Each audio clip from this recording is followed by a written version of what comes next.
Broadcasting live from Central California. My name is Jeffrey Gonzalez. I am your host for the show. Welcome, everybody. To my right, to your left, co-host Alan Thomas. Hi, everyone. And womaning the boards behind the scene in the dark shadows, Emerald Bonilla. Hi, guys. Welcome, everybody. Thanks for showing up wherever you may be around the world, Brazil, Mexico, Japan, China. We have fans all over the place, and I appreciate that. You would not believe how much I do. Tonight, we're going to have a show where I plan to scare the you-know-what out of you from going camping. That's going to be my intention. David Paulides, Missing 411, the show that we have been waiting for a long time. I had him on about 2 or 3 years ago, and I think that was one show that I can never possibly ever reproduce, because it was a 3-hour show, and it was a great show, and I will tell you more about that show and where you can see it after we talk to David Paulides tonight. He has written now 4 books about missing people around the world, I think, actually, and mostly here in the United States and Canada and Alaska. And you won't believe how many people go missing and where and why.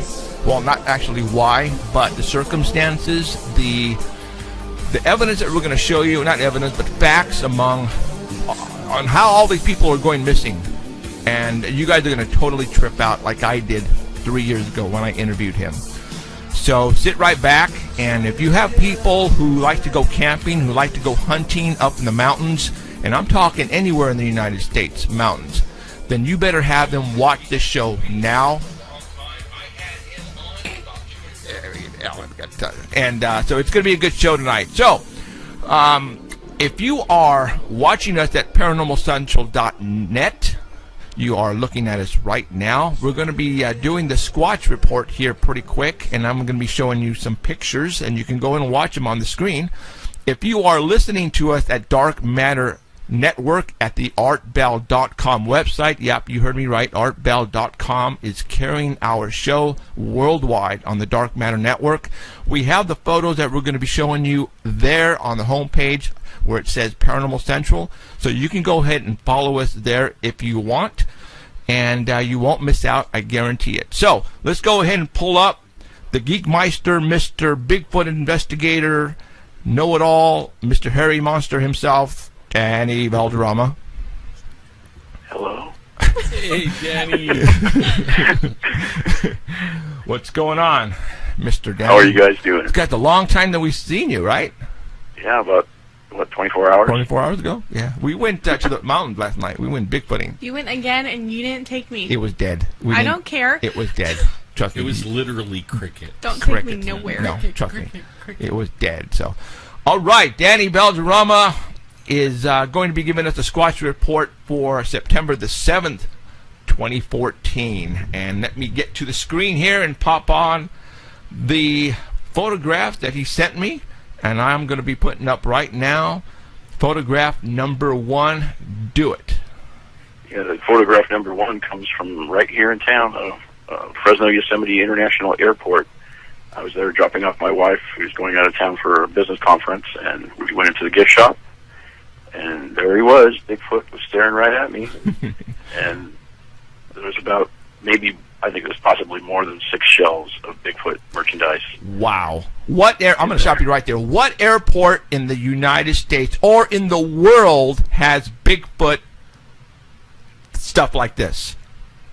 None that I've seen. None. I've been to a lot of airports. I'm going to say we are probably the only airport in the world who carries Bigfoot stuff. I wonder why they are carrying Bigfoot stuff. And we have probably the smallest airport, too. Yeah.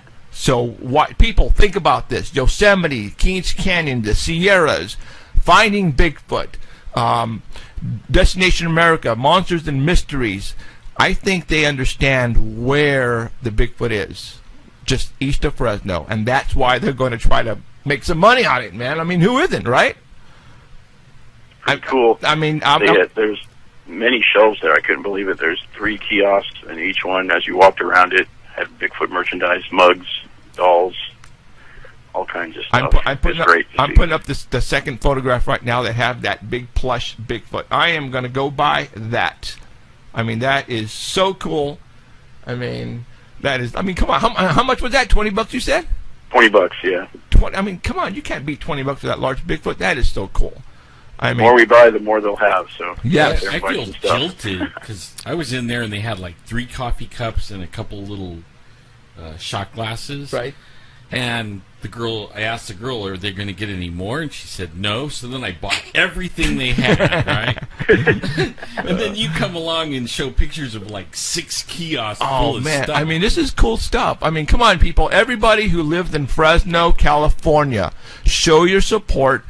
Go to the Fresno airport, go to the store, and buy some of this stuff. I mean, come on. Like flying from Florida. This is crazy. I mean, I'm serious. It's like Bigfoot in an international airport. That's just... You don't even have to go through security to buy it. No, you don't. No, you don't. I mean, yeah, I mean, you can just walk. Obviously, you have to find a parking space and pay for it. Probably cost you maybe $2.50 for the first 15 minutes or 20 minutes. You know, Yeah. But then you walk in, go straight to the store, and boom. I could save you $2. I got Handicap. parking. So I am going. And you know what? I work at the airport a lot, and it's just the last time I went, I didn't see this. So this Underground? is yeah, underground. Shh. No, the store, and I didn't see any of this stuff because it wasn't there. But now, I mean, this is really, really cool. So awesome. So yes, we are known out there. We are making money for people, and we're not making any money as of yet. What the heck is wrong with this? I mean, this scene here. I mean, we got to change that. Oh my God. Okay, now picture number 3. Yeah. Picture number 3. Story number 2 has one picture. Okay. From the IFL Science page. Huh? That's dated from September 4th, 2014. Oh wait, I got the soap up. That's not it. No. It's, Why you send me the pictures in different? Okay. guys walking in the snow? No. Where's that son of a gun? Are you kidding me? Our Bill got it right. Yeah, our Bell got it right. Keith is better than me. What can I say? You know what? I don't see it here. Doggone it. Okay.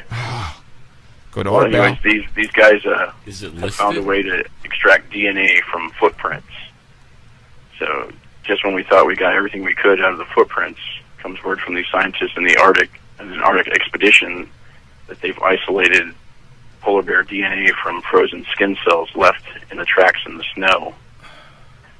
So they what they did was they collected snow around 10 different paw prints in the snow there, and then they melted it down. Wow. They used filters to identify genetic material from cells left in the meltwater. And then from there they amplified the DNA. That's crazy. It was the first time they were able to extract DNA from a polar bear footprint. Right. They also found in there DNA from a seal and a seagull. And from there they were able to track the story of the footprints there, because there was a little bit of blood in the polar bear's prints. So it told them that the polar bear had just killed a seal. Wow. And there was a seagull that came by to start picking at the leftovers. So they were able to tell all that from just the tracks in the snow. Track in the snow. Is that incredible or what? Remember, Mickey was telling us that you could just take your breath and go, just. Yeah, the touch and DNA. They could get DNA just from that. Yeah, that's crazy. Yeah. So these scientists are saying just a single cell would be enough to get molecular markers that will allow them to identify each individual bear. And what they're hoping is that you can get the same thing from muddy footprints. They're going to try it next with try to find some muddy footprints of any type of animal and see if we can get DNA cells out of that. But it's working right now in the snow because DNA breaks down slower in the cold than in tropical weather. Got it. So hopefully that'll work out. Yeah. Wow. That's very cool. So, all right. What is next? Next is the soap. The soap. The soap. All right. Got it. It's a pretty cool item I found. It's from DrSquatch.com. And these guys have been operating since 2012. It's 3 guys, and they're from Friday Harbor, Washington, which is on the San Juan Islands in North Washington. And the Dr. Squatch soap company started with the idea to create a simple, natural, and manly soap. They believe the Sasquatch is the perfect embodiment of this spirit. So you can smell So like a with that in mind, they skunky. created a soap bar with simple ingredients from Mother Earth. You know, they go to the store and they read all these ingredients in the soap, and they couldn't pronounce them. So they wanted something that everybody could pronounce. So you're They're gonna homegrown. so you're gonna smell like the forest. Yeah, well, I'll let you know that in a second. Oh, sorry. I'm jumping. They're a homegrown company, and they, just like a Sasquatch, they believe in living free, simple, and natural life. Their soap is made with all natural ingredients that you can pronounce, and they all come together to clean, nourish, and rejuvenate the largest organ in your body, your skin. So they mix the ingredients in their soap, they let it cure for 6 weeks, and then they cut it all by hand. And the soap that they have comes in 8 different fragrances. So you can get pine tar, gold moss scrub, cedar citrus, bay rum, spearmint basil scrub, cool fresh aloe, eucalyptus Greek yogurt, or the deep sea goat's milk. So there's 8 different fragrances for you to try. Most of them smell like the wilderness out there. Then you know what? I'm telling you right now, for those Bigfoot Bigfoot investigators who are listening to this show, you know, I think a lot of problems people have when they're up looking for Bigfoot is they smell perfumey. You know, they have those colognes on, and Bigfoots, just like any other animal in the wild, have a sense of smell. So if you were to take a shower using the forest smell, you know what I'm saying? I think, you know, Blend right in. you'll blend right in. Absolutely. Yeah, these bars of soap are $6 a piece. Oh, you know, They do. you might get go to the eaten next though. picture. You know, you walk around with goat milk. Now the goat smell. you don't want to put on when you're looking. You turn around and have every cat in the land Yeah. following you. Be running. Yeah. Yeah, that's not a good thing. I don't know why you would want to smell like goats. Yeah, or There's 4 yogurt. pictures. You know how many bears could smell you from 50 miles smelling like a yogurt? Man. Okay, now we have the deep sea, deep sea goat milk, dude. You weren't kidding. There it is, deep sea goat milk. Oh, I thought you were goofing around with it, dude. That's funny. No, they have hey. 416 reviews, and they're all positive. Everybody loves this stuff. Deep sea. The bars Okay, of soap are $6 a piece. tell me, what does deep sea goat milk smell like? I have no idea. I couldn't tell you that. For $6 you can find out. Yeah. Well, you know what? Why don't you, if it's all good, you know, reviews, then you're in contact with them. Tell them to bring some in or send them to you, and we will try it. We will actually put it on. I mean, put them on. We'll go Take in a the shower. woods with it on, man. I will. So, You also but get anyhow, a gift box. you know what? Well, tell them.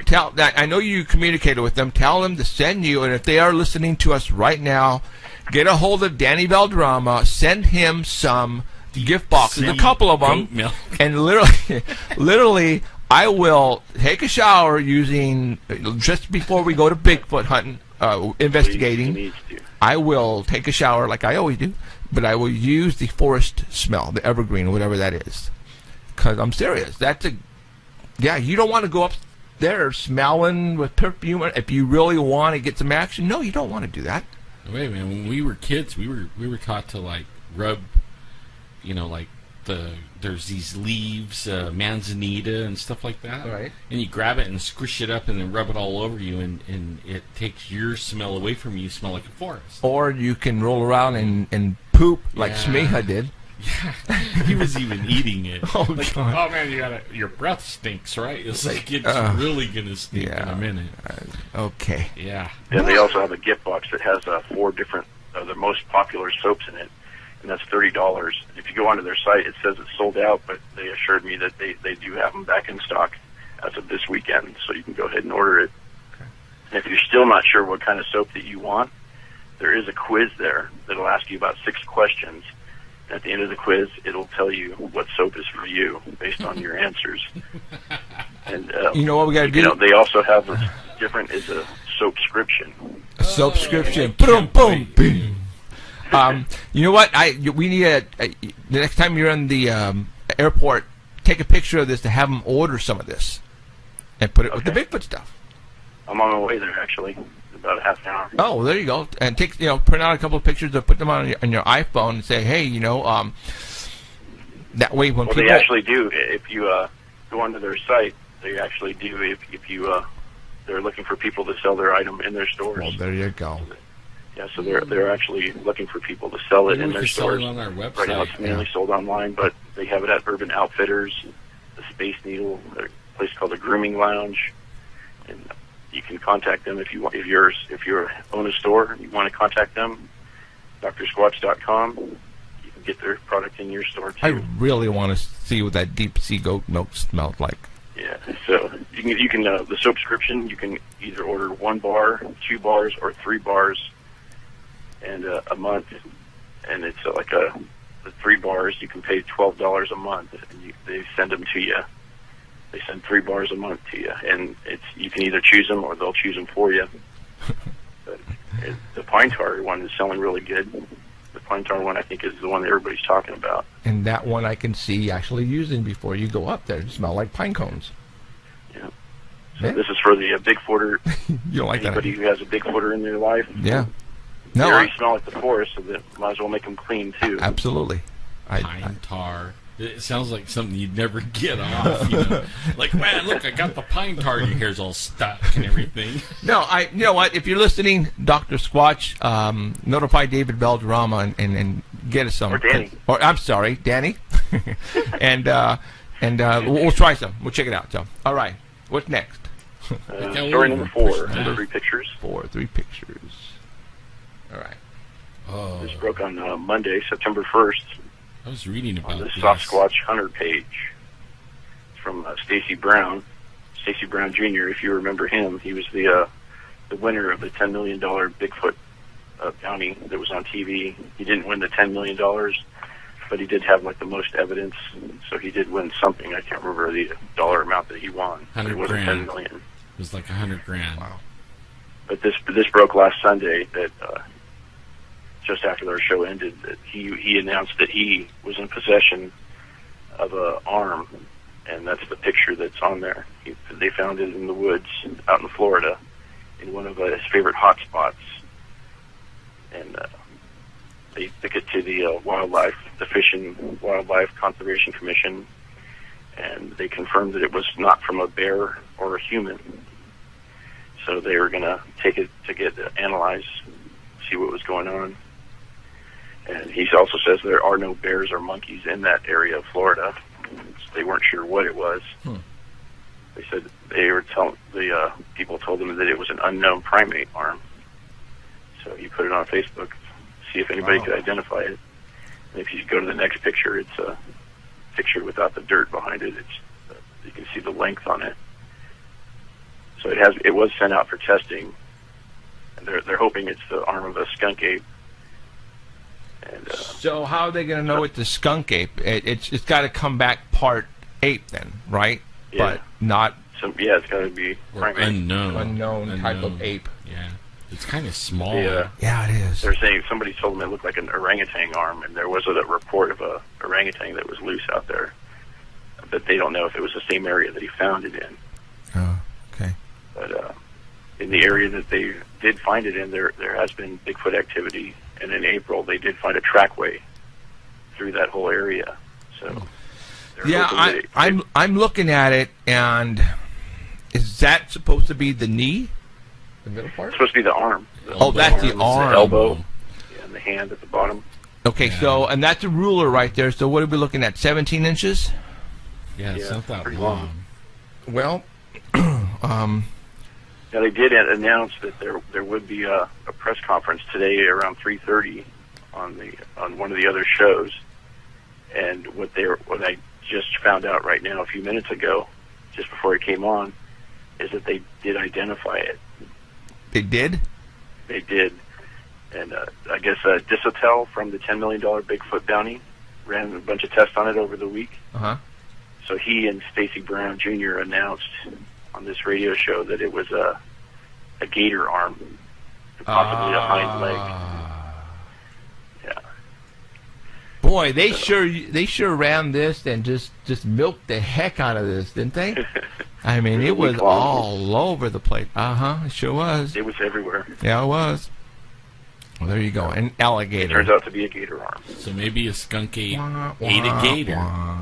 You know, it's like when we go out up to the hills and we find deer legs twisted off. Right? We don't find the deer. We find anything of the deer, just a twisted off deer leg. Right. So maybe I think the Bigfoot keeps the twisted off so the deer can't run away. Maybe he twisted the leg off the gator so it couldn't run away. And then dragged him off later and ate him took him back home to his family. Now, yes, but they are finding evidence out there in that area, so right. Anything's possible. Anything is possible. So, all right, right on. What else there, Mr. Danny? Is that it? I know you're going to keep it short this week because we have a very special guest coming on here pretty quick. So all right, Danny. Thank you very much, and we will talk to you next week. Bye, let me know what the airport says tonight if you do talk to him. Okay. Okay. All right, dude. See ya. All right. Thank you. Bye. Sorry. So, all right, right on. All right. Gator arm. I never thought about. I was thinking maybe a monkey because I know there's supposedly in the swamps out there there's like loose monkeys and stuff like that. So that's what my guess was going to be. But I was thinking it might have been some kind of sloth. Because they have those over there too. Okay. So right on. But wasn't sure. Okay, we are going to be contacting now David Paulides. Here we go, people. You guys ready for this? Are you guys ready? David? This is me. Right on, dude. How's it going? Going great. All Hi, right. David. Woo. We are happy that you are on. We are excited. Yes. And a lot of people have been bugging the crap out of us to get you on for so long, and now we finally... I mean, I was going to have you on again, but we were going to wait for this last book to come out so that way we can get you on. So man, you are busy, aren't you? Yeah, it's been a busy few years. Wow. You've been scaring a lot of people, dude. Not the intention. More to educate. Yes, and that's what the whole idea is because, you're tripping people out. The stuff that you're putting out in these books are pretty much just fact after fact after fact, and you're not making this stuff up, and they're going, what is going on here? And that's what we're going to talk about tonight. This is... When I had you on, 4 years ago, we had a 3-hour long conversation, and we talked about a lot of good stuff. But the stuff now that you have in the last couple of books you're going into great detail, and that's what I want to get into tonight. So Missing 411, The Devil in the Detail. Great I love title. That title. Great title. That's good. All right, let's see. Where do we start? Because I have a lot of questions. All right, tell us about this 4th book that you just put out. It's more of an evolution. If people haven't heard about it, it started off about 5 years ago when we got some recommendations from some National Park Service rangers that there was a series of disappearances in parks that they had worked at, and at that front end, there had been a lot of publicity, but then after 7 to 10 days, it tapers off quickly, and then you don't hear about the case anymore. Right. And they thought somebody ought to be looking into it, and they thought that there were an abnormal number of disappearances in the parks, especially in certain locations where they didn't think people should be going missing, and they were. So we started to look into it, and at the beginning, you start to read, 1,000, 2,000 reports, things start to come out that maybe if you read only 100, you wouldn't recognize. But now we're up to over 4,000 reports in 5 years, and certain things are starting to come to the surface that maybe we didn't recognize at the beginning. And so during that evolution of writing and researching and everyone in the team helping out and people all over the world reading the books, there's certain things that have come out that we never even thought of looking into. And as an example, a guy in Finland sent us in this giant letter that showed that there was a correlation between the people that we had mentioned in the books and planes that have disappeared in the Bermuda Triangle. And the idea that we would ever even look into that never came to our mind. But the statistical analysis shows that during the years that planes have been flying, the odds that we would have a number of cases of people disappearing on those same dates doesn't seem logical, but it's fact. Wow. Okay. Let's talk about. Yeah, that is weird. All right, let's talk about. Okay, I actually, if you can see, I posted the crap out of your book, dude. So, and I got. All right, I chose some certain cases in this fourth book. All right, and I want to talk about those cases. The first case is Robert Willis. Now, we were just talking about that dude 3 weeks ago. Yeah. Okay, I had a friend at the ballpark. He runs the baseball, the minor, the summer program, and I was telling him about missing people and all that. And he goes, "Man, our carpenter friend from the union, his name is Robert Willis. He's the deer hunter. He goes up every year and he goes hunting by himself. And one day he didn't come back." And I said, "Really?" And then Elizabeth Martinez, who knows the family, was telling us that they go up there still to go look for him, dude. Yeah, look for him. They're still looking for him, his family. So let's talk about Robert Willis. Describe this guy to everybody. I mean, this guy is a veteran, right? A veteran of what he does. Yeah, no, he's a long-term hunter, outdoorsman, a rugged guy, very secure in himself and going out in the outdoors alone. He went into an area called the Dinky Creek Wilderness, just south of Shaver Lake, an area that he had gone to many, many times in the past. And he left home on October 30th, 2008. He was supposed to return the next day. And on November 3rd, he was eventually reported missing at about 5:45 a.m. And at that point, it had already started to rain and snow in the area. As soon as there was a break in the weather, the sheriff put up a couple helicopters, dogs, people on horseback went in. And this is in between Yosemite and Sequoia National Park. It's in between two national parks. And it's in an area between these two parks where I've documented many people that have gone missing and have never been found. And he took a rifle and a handgun with him. They found his 2000 Nissan Frontier pickup, and they found most of his supplies in the pickup, indicating that he was coming back to that car. He wasn't going to spend the night out on the middle of nowhere.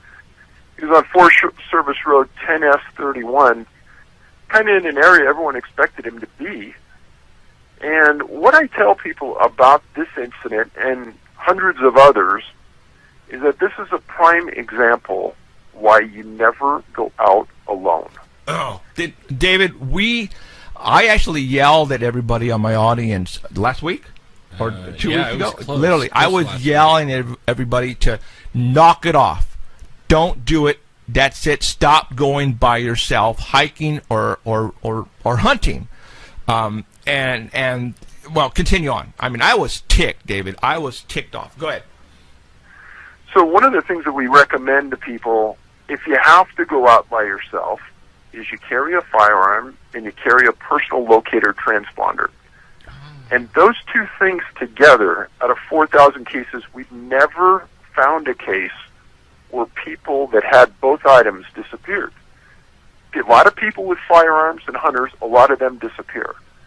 There's only been one case where a person was carrying a transponder and disappeared. That person was right on the outskirts of Yosemite.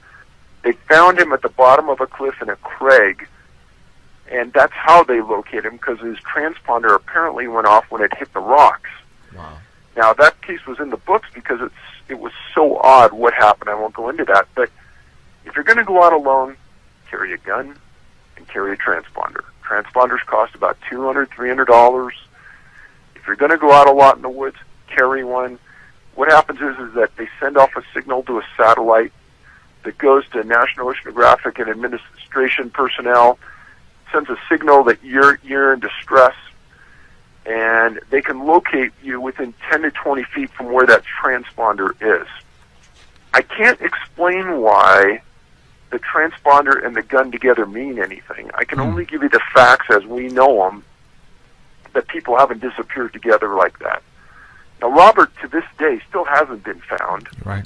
But, I don't want to focus just on his case because there's probably 100 others I've written about that are identical to this, where the guy's never been found, and he was quite adept at the outdoors. Right. Like my teacher, the one in the first book. Yeah. What's his name? James Arthur. James Arthur. He was in the 144th Fighters Squad, in military. That shocked me when I turned the page and there's my teacher. Yeah. That's crazy. Whoa. Okay, and that's what I want to talk about that later on. So wait, like on the name of the book now, before we get in all the stories. Right. The devil's in the details. I mean that's like the first thing you see. Yeah. Now Alan is so cool. Alan is. I want to know why. Alan is part Cherokee. Okay, he's quarter. So let's talk about the names really quick. Obviously, with you investigating more of the cases, then you started to realize, wait a minute, the name of this canyon is what? Devil Canyon. The name of this area is Devil, and then Devil this, Devil that. Let's talk about that a little bit. Now, I don't know, but who names these particular parks or canyons with the word devil? How did that get their name, David? Well, that's $1 million question, and all three of us together could spend the next 20 years trying to figure that out. And there are no easy answers to that. But common sense would tell you that an area gets a name for a reason. Yes, exactly. Now, what that reason is for those specific names, we really don't know because it's impossible to try to figure that out. Right. So, Native Americans could have named that area, right?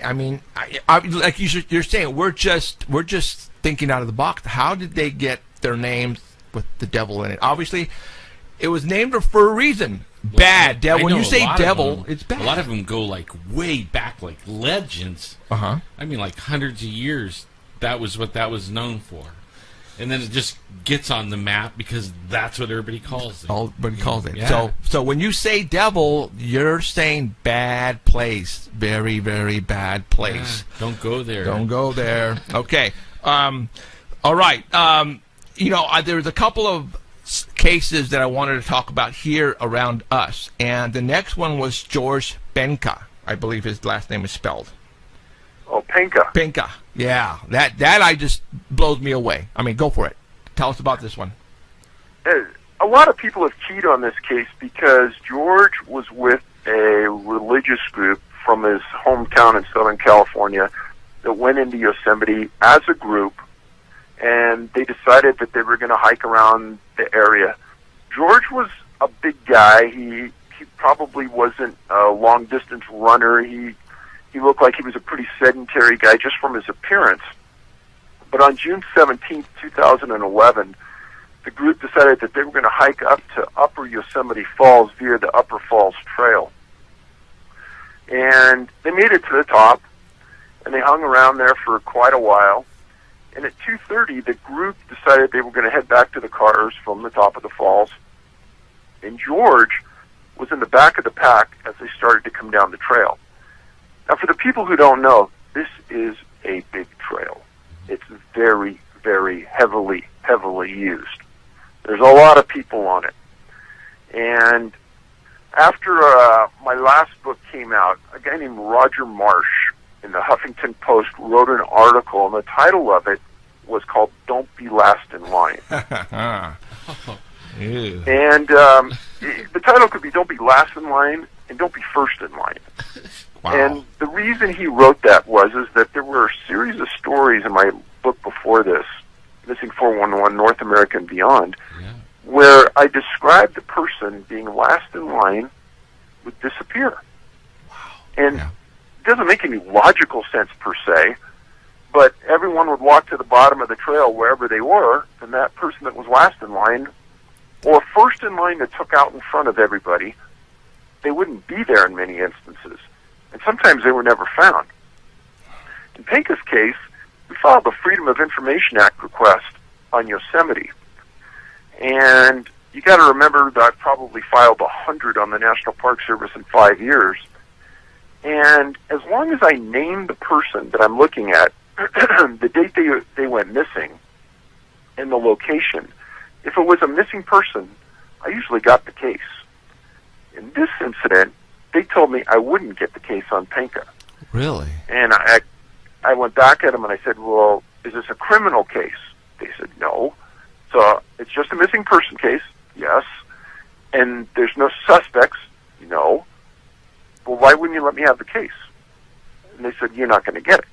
Now, Yosemite's done this before, and Yosemite, just so people know, it's the largest cluster of missing people anywhere in the world that we've researched. We have 52 clusters of missing people. Yosemite's the largest. And somebody at Yosemite is starting to pay attention because they're stopping and giving us any cooperation at all. And in this incident, when George disappeared, there was a huge search. They never found hide nor hair of George.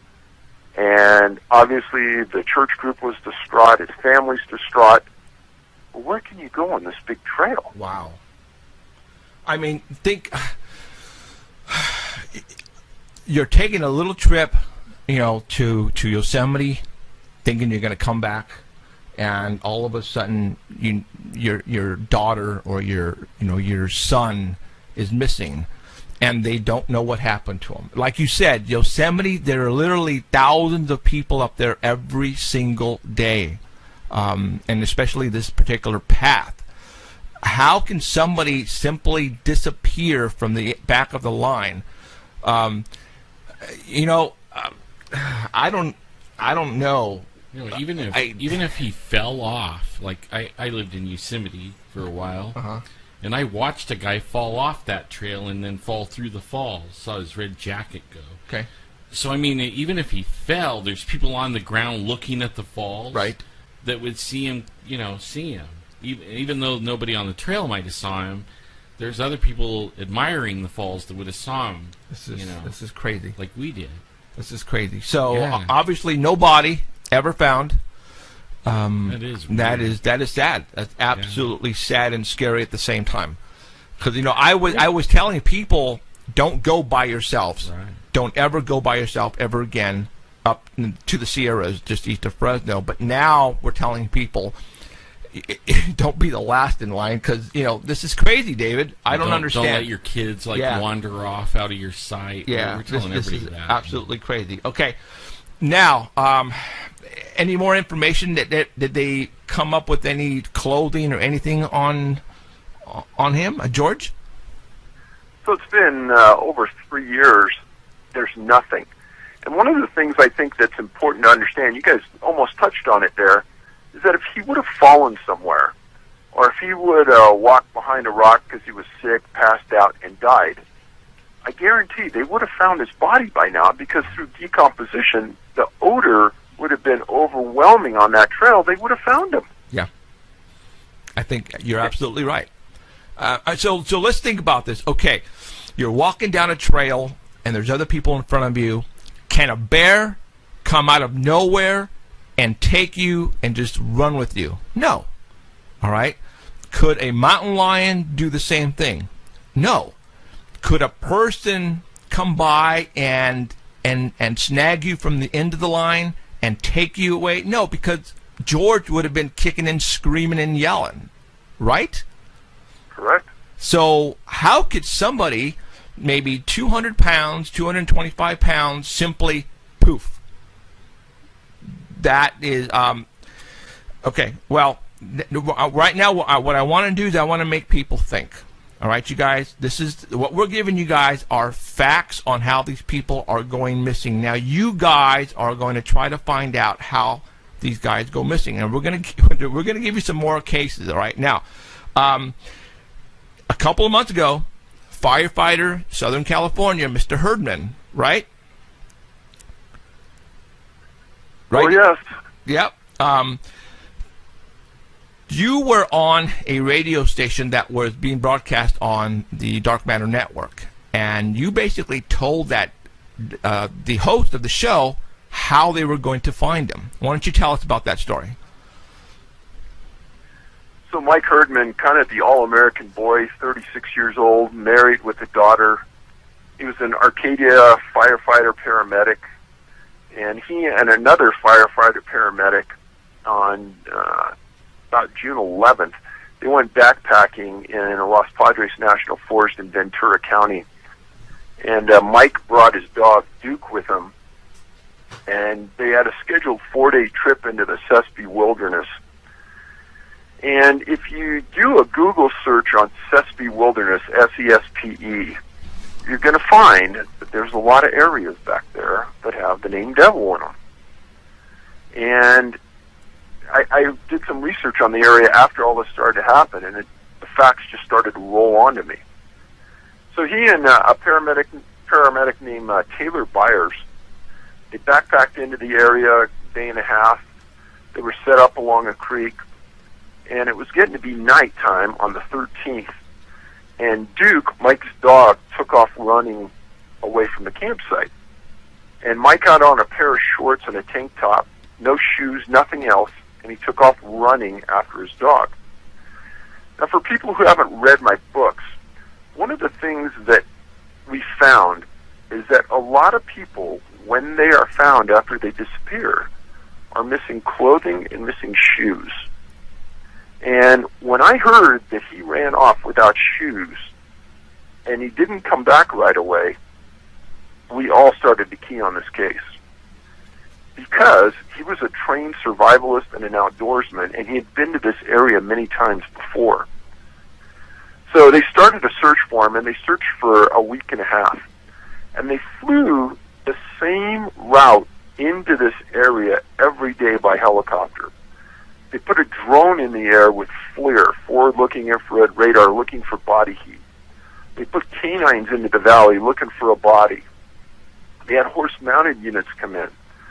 They had almost a dozen different firefighter organizations and search and rescue groups in that region looking for him.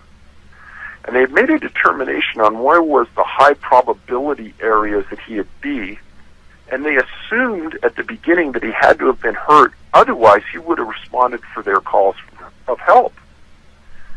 And 2 weeks after he disappears, a helicopter, it was on June 27th, disappeared on June 13th, is flying that same route, and they see something at the bottom of a cliff, about a mile from where he disappeared.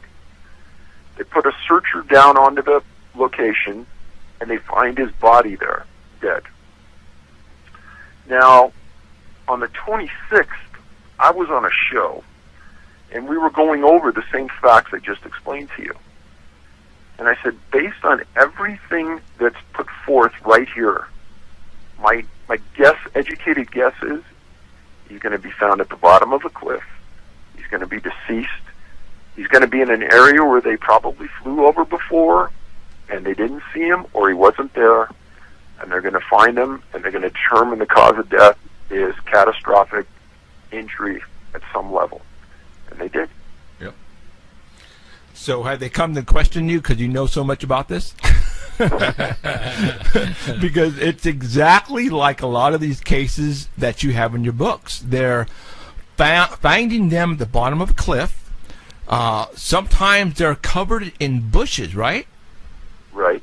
And places where they've already checked before many times, and all of a sudden they're coming back and, whoa, there he is, but wait a minute, we've been through here many times. Explain that one to me. Well, that's something you can't overlook, and I have never, ever pointed a finger at search and rescue and said, they're not diligent, they didn't do their job. Exactly the opposite. Because if canines are coming in and they aren't picking up a scent, drones are flying over and they're not picking up a heat signature, then and they're doing grid searches area by area, you can't tell me that all three of those factors are failing. Right. As many times as we've documented in the books.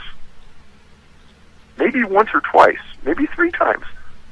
But over 100, 200 times, I don't believe it. Right. So they are literally disappearing and then all of a sudden reappearing. You know, that's paranormal. I mean, I'm just calling right now, that's not normal, man. I mean, we're talking stuff you see on TV, David. All right? You know, that's what we're looking at here. I mean, the facts are facts.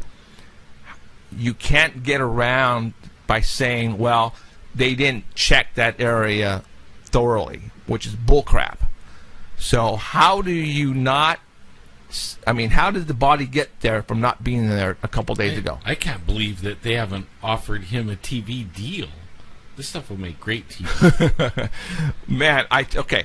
I mean, every week he could have like 2 or 3 cases. He could go on for like seasons. You know what? I can tell you right now that we're talking government national parks. They're trying to keep this information away from the public. And we'll get into that in a little bit later. So, okay, so that was a firefighter. And you know, David, that they probably spent no expense looking for him because he was one of their own. So you know they probably had spent literally hundreds and thousands of dollars worth of bodies and equipment out there trying to find him. Well, and by example, they were still flying a search and rescue mission for him 2 weeks after he disappeared, Wow. which is essentially unheard of. Most searches and rescues go anywhere between 3 and 7 days, and that's it. Well, okay. Well, there you go. I'm not going to tell you how he got there, David, because I don't know, and you probably don't know either. So, all right. Just like the ones that they find way up high in the rocks, it would take a mountain climber to get to. And I marked some of that stuff in the book. Okay, wow. The next case. Obviously, the ones that we just talked about were all adults. And in your books, David, you basically have a combination of all ages that go missing. And most of them, now this is what I don't know. Are they mostly children or mostly adults that go missing in our national parks? You know, there's a pretty healthy mixture between really, really young and really old. And there's not a lot in that age group between, say, 30 and 45. Okay. Even though I think that would be a lot of the people that are in the parks. Right. But for some reason, that age group doesn't come up much. Really, really young, say under 10 years old and younger, and there's a lot in that 2 to 4-year-old bracket. And then there's a lot, say, 65 and older. Okay. Wow. I'm out of that age group. Thank goodness. All right. The next case that I want to get into a little bit is, and this is the reason why, because she was 30 months old, in the 2 years range, Amber Rose out of Michigan. We'll talk about that one. So this area near Paris, Michigan, Paris and Baldwin, Michigan, I've written about it many times in my books, and for some reason there's a lot of very, very strange activity that goes on there. This family, her name was Amber Rose Smith. She disappeared October 8th, 2013 at 1:30 in the afternoon. 12 miles northwest of Paris is a city called Baldwin. Well, the family lived in Newaygo County. And I can tell you that this area has a lot of big, thick forests. And some of the stories go all the way back to the 1800s of disappearances. So this isn't a one-time and it's over area. That for some reason, the area around the Great Lakes has a lot of disappearances. Well, Dale Smith was her dad. And he was in the front yard with 2 family dogs and Amber, and they were kind of doing some work, and she was playing with the dogs. Well, he went in the house just briefly to use the restroom, and he came back in a couple minutes, and Amber, at 30 months old, and her 2 dogs were gone.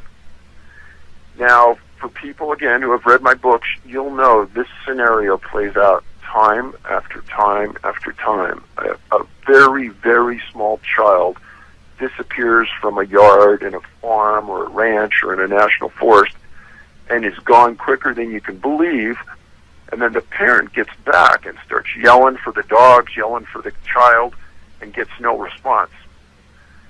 Now, another part of this unusual aspect of disappearances that we found is that a lot of the children that we've documented have an unusual disability.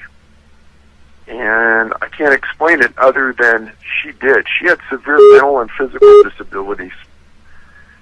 Well, Dad searched for a while, and then he called for help, and this went on for almost a day. And then the following day, at about 1:40, some searchers were on a road almost 2 miles from her home, and they found her standing in the middle of the road, just staring down the road, not moving. And she had scratches on her body and her face, and she was taken back to her parents. Didn't say much. Now, this is the exact statement the sheriff made. He said, "It's hard to imagine how a 2.5-year-old child can survive that distance through the woods with temperatures that reach down into the 30s through the night." Then he went on to say there's some that aren't convinced that she walked that entire distance. Maybe she was dropped off. Those are things that we might have to determine in the future. Now, you and I and other parents out there know that a 2-3-year-old kid, we know how fragile that is and really how far they can move through the woods alone. And for this sheriff, it's one of those rare times where a law enforcement person came out and said what's obvious to all of us. In your book, on page 362, you have some cases listed here where children, young ones up to about, I guess, 9 or 10 years old, that have gone missing.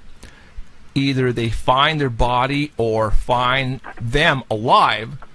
And you have here the distances that they find them at. Like, for example, I'm just going to throw one out there really quick. Jack Hodges, 7 years old. They discovered the body 50 miles away. I'm looking at this 20 miles, 15 miles, 30 miles, 15 miles, 15 miles. Even 5 miles is too far. Even 5 miles, really. depending on the in the rock and the rugged mountains. Incredible miles. Yeah, we're talking some. So, how does a child of 5 years old, let's say, get 50 miles from where they were last seen? Yeah, that's a good question. So, Jeffrey, I put that in there for the obvious reason to wake people up that, first of all these cases came straight from either articles in newspapers, magazines, or from search and rescue, or from law enforcement. So, and in all of the articles in the books, I write down where the information came from. So if people want to go back and look for themselves, I welcome them to go ahead and do it. Because quite frankly, when we started to put the information together, this is so far outside the realm of normal search and rescue, nobody wants to acknowledge it. Right. In fact, it's always outside of the range of the search. I mean, almost exactly. Every one of them. What is the farthest that they will search a lost person for, David? So there's parameters based on the topography, the weather, the age, the health. Well, let's just say a 2-year-old child, they're not going to search more than 2 miles away from where the person was last seen. That's going to be it. Right. Yeah. Right. And, these have come about through other people studying the phenomena and coming up with the averages. Now, obviously, these are so far outside the bounds of averages. Like I said a few minutes ago, nobody wants to acknowledge it. Now, 2 years ago, I gave a talk in front of the largest search and rescue organization in the world. It's called NASAR. And at the end of that talk, an Alaska State Trooper stood up, being very brave and said, Dave, you're saying what most veterans in here already know, that this stuff is happening, we don't know how, and nobody wants to acknowledge it.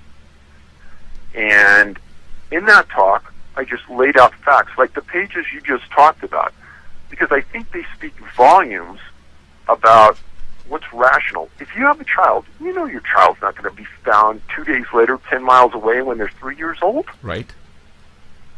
So, but search and rescue people, 98% of them are volunteers. Yeah. And God bless them, because if they weren't volunteering, law enforcement can't afford to put a deputy out there looking through the woods at $30 to $50 an hour. And so when these search and rescue people, the volunteers, go out and look, they're thinking one thing: let's find them, let's save them, let's get them back, and let's go home. They're not thinking unusual, because they've never been trained in the unusual. And search and rescue groups led by law enforcement, they really don't even want to talk about what I'm talking about to you right now. Why is that? I mean, is it because they've been told not to, or it's just so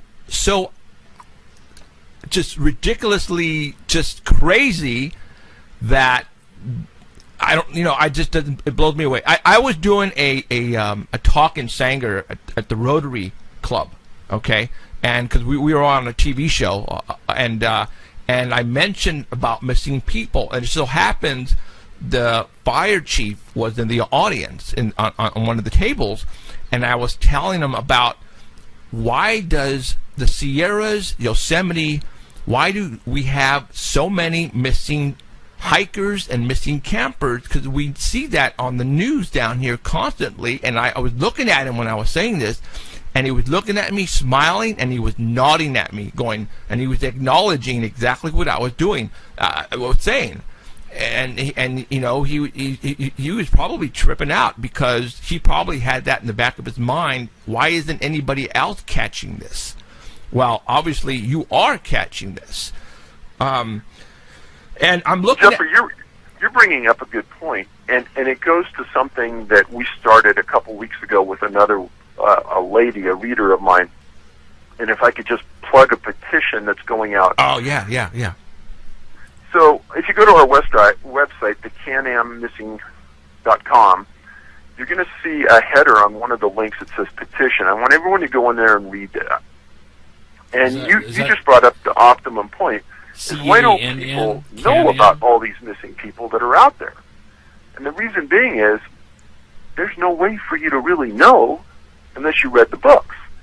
Because the National Park Service, the U.S. Forest Service, and the Department of the Interior will not put on any of their websites any information about missing people other than during that first 7 to 10 day cycle that the people go missing. After that, many times they fall into this category, missing, presumed dead. They don't go on a database, and they're wiped off the list forever to be known. That's true. So what this petition is asking is for legislation to come about that requires them to maintain an online database of missing people, their location, and identifying information.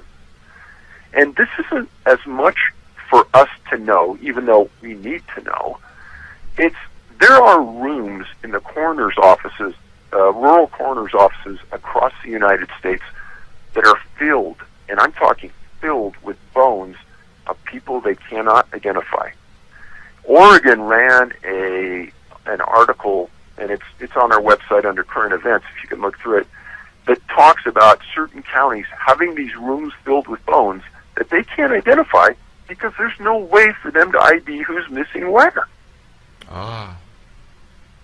And the National Park Service has done everything in their power to keep us from trying to find out who's missing where, when, and how. And so a reader contacted me, we worked on this together, and we started this petition. And we're trying to get 10,000 signatures, and then we're going to go to a senator, and we're going to try to get them to sponsor legislation to get this pushed through. And again, it's nothing that any medium-sized to large law enforcement agency doesn't keep on their website right now. Okay. I already signed it. I want everybody. We're going to give the website out. It's called the petitionsite.com, right? Yes. Yeah, but you have to go to the right one. But go to your website. Say that again. Your website, Can-Am? CanAmMissing.com, like Canadian American, CanAmMissing.com. Okay.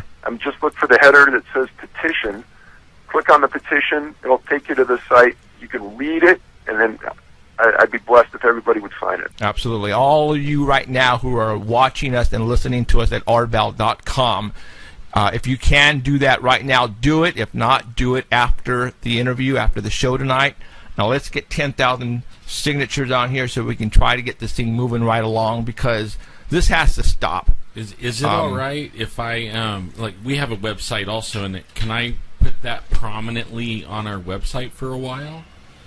Well, that'd be great. I'll do that, Okay. and even on when I put the archive up, I'll put the a little saying go to it. Big time. Okay. Yeah. Now, one more case that I wanted to talk about before we really get into some other stuff. The different types of people that go missing. You're talking young, you're talking old, you're talking a lot too that have disabilities, and you also have some that are very, very smart people that are going missing. Like, for example, Crossed, Mr. Crossed. Well, how do you pronounce his first name? Alive? I don't know. I'm not sure. Alioth? Alioth. There There you go. From Lake Arrowhead, he went missing. Now, he was a professor, right? Correct. Okay. Now, we're talking, when we're not people, we're not saying, all these people, partiers, teenagers that are going up, they'll go partying and they get lost, and we're talking people that have smarts. We're talking credible people who work in law enforcement, who are military, who are professors. They're going missing. Now, you would think that somebody with intelligence would know how to get out of trouble, who know not to get into trouble. And this one caught my attention because, he was an older gentleman, but still, he's a professor. You would think he'd know how to take care of himself. He was up in the mountains. Now, talk about this one. So in my latest book, one of the categories that I came out with was scholars or academic types. And it's something that can't be ignored. I talk about 4 physicists that have disappeared in the recent past in rural areas, mountains, national parks. Crost is number 5 now. 62 years old. He's from Germany. He's a professor at Van Gurke University in Magdeburg, Germany. And he was attending a conference at Lake Arrowhead Conference Center. And he's a hiker and a hunter in Germany, so he regularly went to the outdoors. The man was in phenomenal shape. And he was on a hike with 20 others on Pinnacle Trail. And what the resort did is they put a guide in the front and a guide in the back of the group. And they were hiking this trail. Well, towards the end of the hike, Cross got tired. And he turned to take a break, and he realized that the guide at the back seemed to be getting sick. And so they sat together, and as everyone else walked off. And they sat there for about 10 or 15 minutes. Cross said he was ready to go again, and the back guide said, hey, I still don't feel good. You go ahead and go. So now Cross is last in line, and he takes off. He's never seen again. And if people look at this area around Lake Arrowhead, a lot of big boulders, but not a lot of ground coverage. And they searched for this man for over a week, and they found nothing. He was wearing a blue button-down shirt, a black lanyard with the convention insignia around his neck, blue pants, and he had a bottle of water. Right after he disappeared, the weather changed, and winds up to 60 miles per hour grounded helicopters. But they brought in bloodhounds, ATVs. After the wind stopped, they brought in helicopters with FLIRs, and they found nothing. Now, 40 miles northwest of this location is a place called the Devil's Punch Bowl, where June 11th in 98, an L.A. County sheriff named Jonathan Auge went out for an afternoon run, disappeared, and he was never found. And L.A. sheriffs threw everything at that, and they could not find him. And he's still never been found. So I don't know what to think about Cross, because he's in one of those areas where I don't think he should have disappeared, but he did. And the thing that I keyed on right away is that he was a physicist, right? And he's the fifth now to disappear. That's something you might want to talk about. Like, I mean, I know we talked about it last time, but it's like a major theme is the storm, right? It's like every. Right. I mean, that to me, that's major. Now, thing. again, I'm talking paranormal, all right? Yeah. Because this is not normal. Okay, all of a sudden, a particular person goes missing, and then the search party comes in, and all of a sudden, a major storm comes out of nowhere and prevents them to go look. Is that right? That happens a large percentage of the time. Yeah, and it like that to me, that is the most strangest thing. Almost like whoever or whatever it is knows that. Wow. You know, like this is like the most opportunistic time to take somebody. We One of the things no. One of the things I talk about in the book is that we, as a society, have the ability at certain levels to control weather. And so it's not that far out of the realm of normal to think that the weather could be changed when we wanted it to be changed. So keep that paradigm when you start reading about these things, because I don't know if it's, I know it's too far outside the bounds to be Right. coincidence. Well, okay, so are you telling me then that somebody or well, has to be somebody is preventing our people to go look for certain people when they're lost? Well, I've been writing the book about HARP, Right, and we've been seeding clouds forever. right.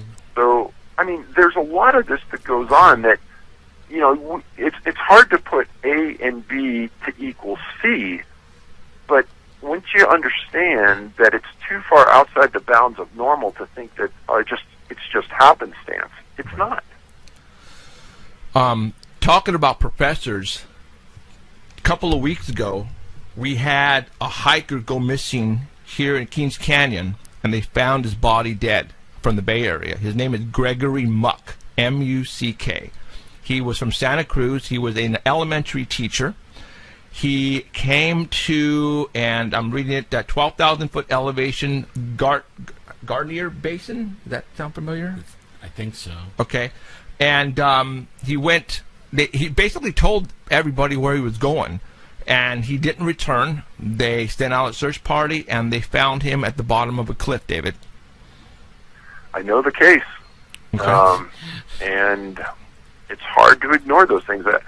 On interviews I've been on over the years, I tell people that in the days when I went out alone, I would be exceptionally careful around cliffs, on trails, etc., Right. because I knew that if I got hurt, there wasn't going to be a lot of help for a long time. And if I fell, there's a good chance people wouldn't find me. So I don't think that these people that are going out there are any different than me. I think that they're very careful when they go out alone. Right. If you look at the number of cases where people disappear and they're found at the bottom of a cliff, if you just start to pay attention to those, the numbers are going to astound you. Yes. Yes, they are. I mean, what I'm getting from the law enforcement is they are, I have not heard to this day of them coming back and said this hiker it looked like he got attacked by a mountain lion or a bear, and that's how he died. I have not heard that at all. All of the bodies that had been found, they fell off a cliff, David. So About 4 or 5 months ago, we started to do some videos on some cases to give them better clarity so you could understand the ramifications, the locations, etc., of these people that have disappeared. And if you go to our website and you look under the YouTube, there are these videos listed. And one of them involved a guy, a physician that disappeared this year named James McGrogan. He's from Indiana. And I just want you to go and watch the video and see the trip that some people allege this man made and where he was found at the bottom of this cliff. And then understand that he had GPS, understand he had a cell phone that worked, and he had connection, and a city was within sight of where he disappeared. All these things come together, and you start to say, "This doesn't make any sense." Well, no, it doesn't make any sense. And he's an ER physician, so he's used to making rational, quick decisions. That's what he's paid to do. And you're going to tell me that this guy traveled cross country in the middle of winter, 4.5, 5 miles to his demise? No, I don't think so. And all of these things start to come together. The more you read, the more you can see the facts don't make sense. Right. You've changed. Like, I grew up in the mountains, and in fact, around Yosemite, and you know, I have the teacher James Arthur disappear. But my whole life changed. I saw a Bigfoot once up there. And then that changed everything. I didn't go by myself anymore. In fact, I didn't go for 6 years camping. But only then, after seeing your books, I don't go alone. I don't go on. I mean, it totally changed everything. And I used to go for 2 weeks at a time, all by myself, hunting, camping, and really never even gave it a thought. But not anymore. You know, the people that are going missing, the government, or our government, does not want to tell us about the people going missing. And you have a spot here in your book where I marked, and I noticed that, you know, here in Fresno, we see busloads, and literally busloads of tourists coming from San Francisco. And this is from Japan, China, you know, Russia, Germany. They literally, down Kings Canyon 180, you see busloads of these tourists. And what brings the tourists up to the mountains is obviously, you know, our redwoods, you know, Yosemite, and they bring money, David. They bring a lot of money. And I've noticed in your book, and I have a feeling that's one of the main reasons why our government does not want us to figure out about this, because there's revenue here. Right? Well, I think that there is no doubt. I mean, there's a study that was done on Great Smoky Mountain National Park. It brings in essence, almost $800 million a year to the surrounding communities. Yeah, who would want that cut off? Yeah, and I noticed. Well, I know Yosemite makes big bucks. Yeah, you've got Yosemite here marked at $350 million. Yeah, you know, that's a lot of freaking money. But obviously, that's not one of the main reasons why. You know, they're I don't know. I think a lot about your cases and how they find the bodies and where they find the bodies, and I never hear in what condition the body was found in. Or if what it may have happened to it. You right. never hear the conclusion. It's always, you know, he fell off a cliff, and that's how they found the body. Have you gotten any reports on how they found the body? I mean, like for example, and I'm going to try to get a little gruesome here, but, you know, were these bodies intact when they found them? So you bring up an excellent point. Now I'll go back to McGrogan, who disappeared earlier this year outside of Vail, Colorado, in the video we did. So when somebody finds the body, sometimes it's not law enforcement that even extracts the body. Sometimes it's, in this incident, it was Vail Mountain Rescue, a group of volunteers that found it and pulled it out. And the press puts in bare bones facts. Now, I'm from California originally, And law enforcement in California is the most tight-lipped group of individuals you can imagine, and trying to get a report out of them is like pulling teeth. Now, Sure I live in is. Colorado now. Now, we have a law very similar to the Freedom of Information Act that is mandatory disclosure law. So once a case is closed, they have to release it according to the law. In McGrogan's case, we filed against the county sheriff and against the coroner, and we got both reports. Now, in that video, I not only go to the locations where he disappeared and where he was found, we also go to the location that rented him his equipment. And I showed the manager that rented him the equipment the route he took and said, does this make sense? You're going to see that the manager says, no one would take that route. Nobody in their right mind would do it. And then before we went on camera, I asked him, I said, well, what do you think about that body being found without any boots on in the middle of winter? He said, what? He says, I talked to the coroner. They never mentioned that. I go, no, it's in the coroner's report. And I showed it to him, and he goes, that's bizarre. He goes, well, were the boots right next to him? I said, no, they never found the boots.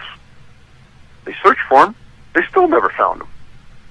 And that, again, as I said earlier, that's a common element in many of the cases that we document. It's either clothing or shoes or boots are not there and are never found. And you explain to me in the middle of winter how this guy made it over, 4.5 miles through the backcountry, 20 to 30-foot drifts of snow with no boots. Right. I've read the first 2 books where you listed some cases where there was a situation where they found some bones and clothing removed and sometimes actually folded nicely. Correct. Next to the body. I mean, dude. That rules out an animal right away. Yeah. I mean, what? There's a case out of Crater Lake National Park where a 19-year-old disappeared in the middle of winter. And 20 to 30-foot drifts of snow, et cetera, et cetera. And a couple years later, some people are 12 miles into the backcountry in a box canyon, and they find this unusual kind of occurrence where they think they see some clothes and things, and they back out, and they send 2 law enforcement rangers on horseback into the backcountry. And when we filed against the Park Service for information about this, they said they didn't have the report. They threw it away. Mm-hmm. Well, luckily, one of those rangers was still alive, and I went up and interviewed him. And his name was Marion, and he said, Dave, that was the most unusual thing I've ever seen in my life.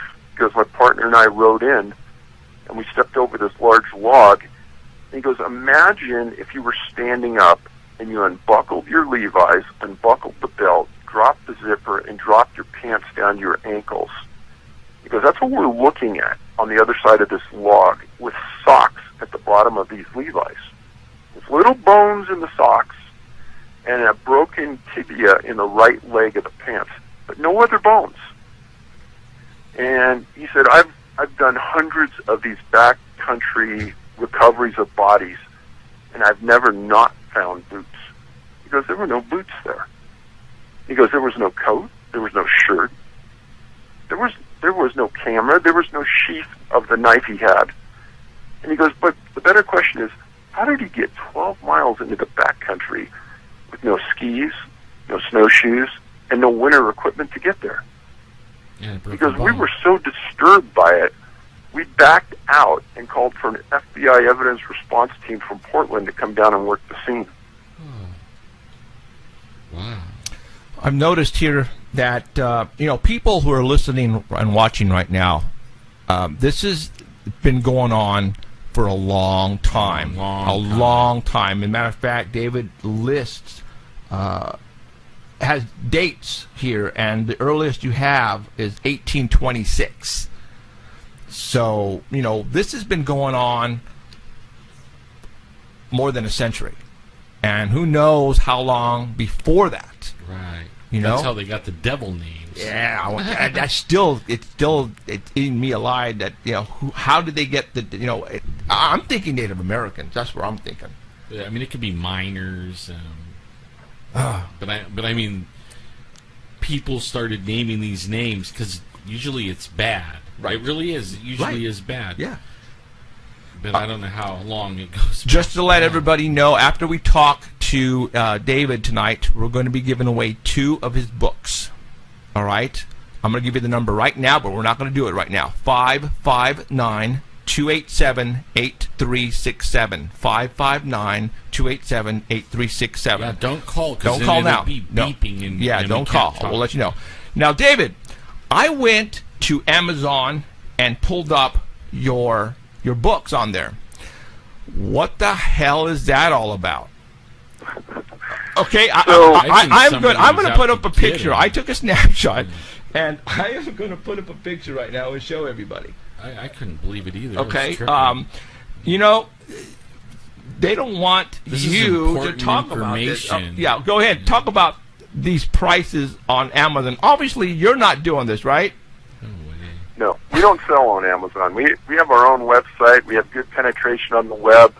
If you Google Missing 411, the name of the 4 books, our site comes up number 1. Right. In fact, I'll have that site. I have a contact site or a contact page for our guests, and I'll have that on in there too. And I won't put the Amazon one. No, and I just want to show I think this is funny, David, but I'm thinking now, was this are the prices put on there by people who have bookstores and that are selling this, or what? I mean, so what these appear to be to us is people that are buying our books and reselling them on Amazon at a huge profit. Huge?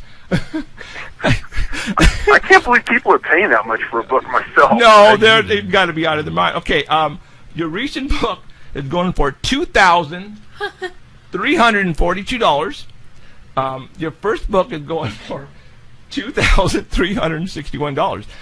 Yeah, I say you're pretty damn popular, David. Yeah.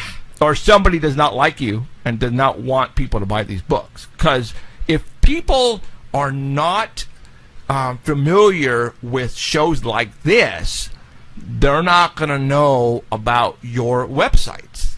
You know what I'm saying? They're not. They're not. Like I said, you're coming across. There's something going on. Our government knows exactly what's going on. And they want to keep this hush-hush. Obviously, you've been getting grief since you first started finding out or trying to get information from the government. You know, they don't want to give you case files. They're making you pay or want you to pay millions of dollars, right? Correct. Man, that blew me away. Yeah, the millions of dollars just for a little report. Yeah. You know they're hiding something when that happens. Now, the last time we've talked to you, has anybody from forestry or government pull you aside and give you some information that obviously you haven't told us about, or something? Put in a book. Yeah. So a friend of mine and I were at a national park. Maybe so. I think it was last summer. And we step into one of these little satellite offices, and there's 3 older gentlemen standing around a table talking to one ranger. And I happened to just be nosy, but they saw me standing there listening, and they were talking about some fascinating stuff, and you could tell that these 3 older guys really knew what they were talking about. And one of them gets up and he goes to the parking lot, and he kind of appeared to be leaving, so I followed him out, and I introduced myself, and I said, "Hey, if you have a minute, I'd love to talk to you. You seem to have a lot of information." And he was the nicest man you could ever believe. And he says, "Yeah, I'm a retired special agent from the Park Service." And I said, "Oh, well," and I told him what I'd done and my background, and I said, "Hey, could I talk to you?" And we ended up standing there talking for like an hour and a half, and he was very frank about many things. And I asked him, I said, "How and why does the Park Service withhold this information about missing people and not inform the public about these issues and blah, blah, blah?" He looks me in the face, me and my friend, and he says, "It's a lack of integrity." Those were his words. And he told us a series of stories about investigations he was doing. where they were thwarted, and almost purposely somebody interdicted to ensure that the investigation wouldn't go forward. And it was a very enlightening conversation from someone who was there, who had done it, who had experienced it, and was very frustrated.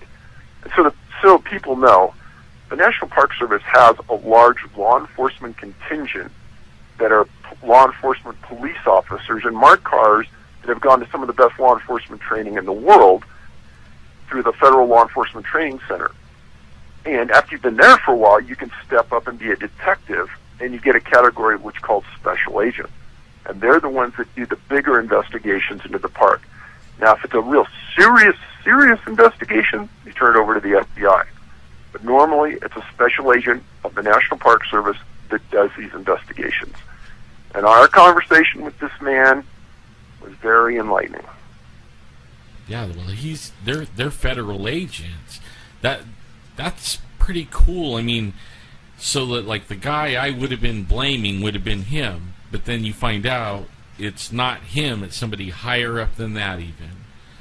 You know, One thing I tell everybody hands, is that when you go into a park and you look at the rangers in the park, those people are here for us.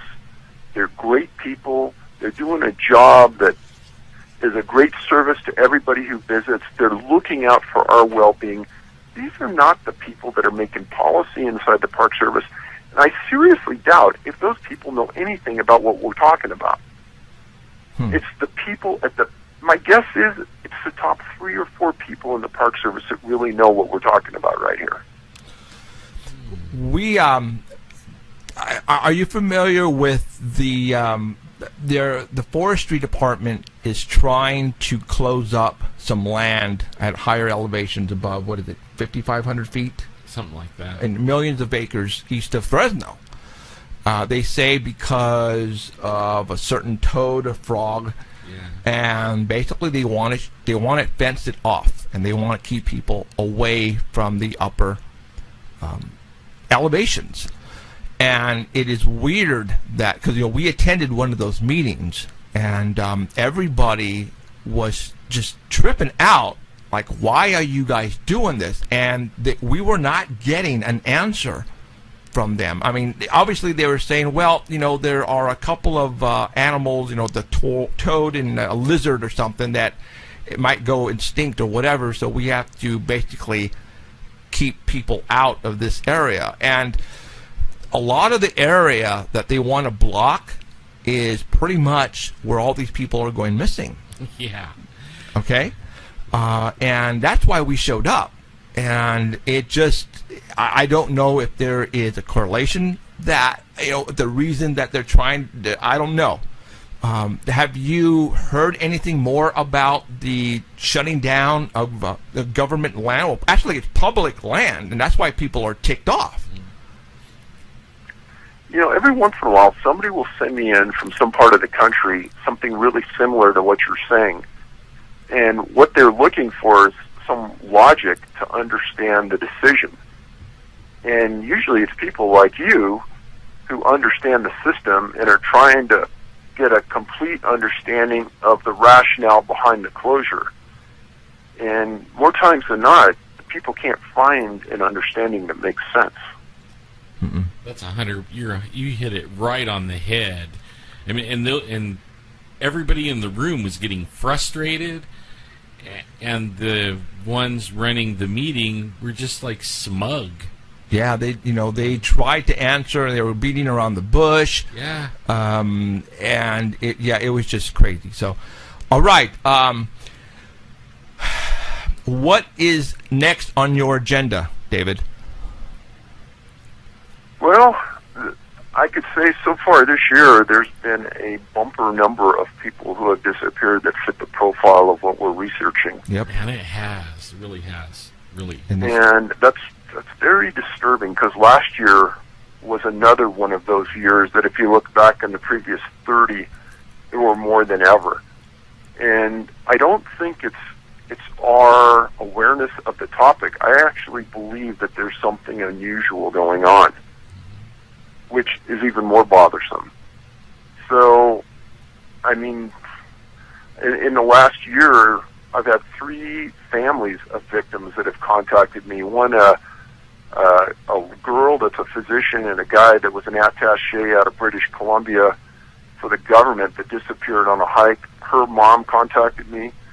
A wife of a man who disappeared in British Columbia contacted me.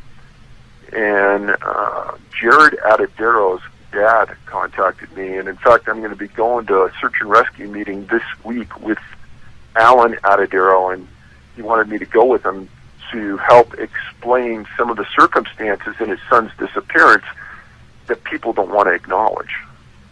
What's so particular about that case?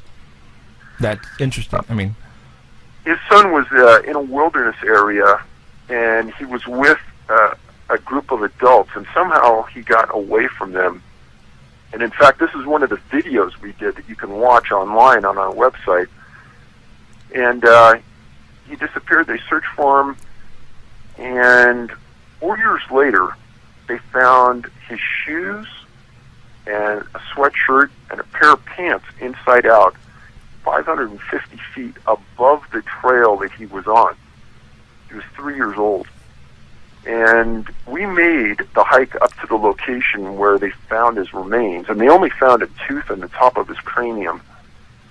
And I can tell you that was one of the hardest hikes I've ever made in my life. We were on all fours going up this steep, steep embankment. And Alan had explained to me beforehand that his son never liked to tie his shoes.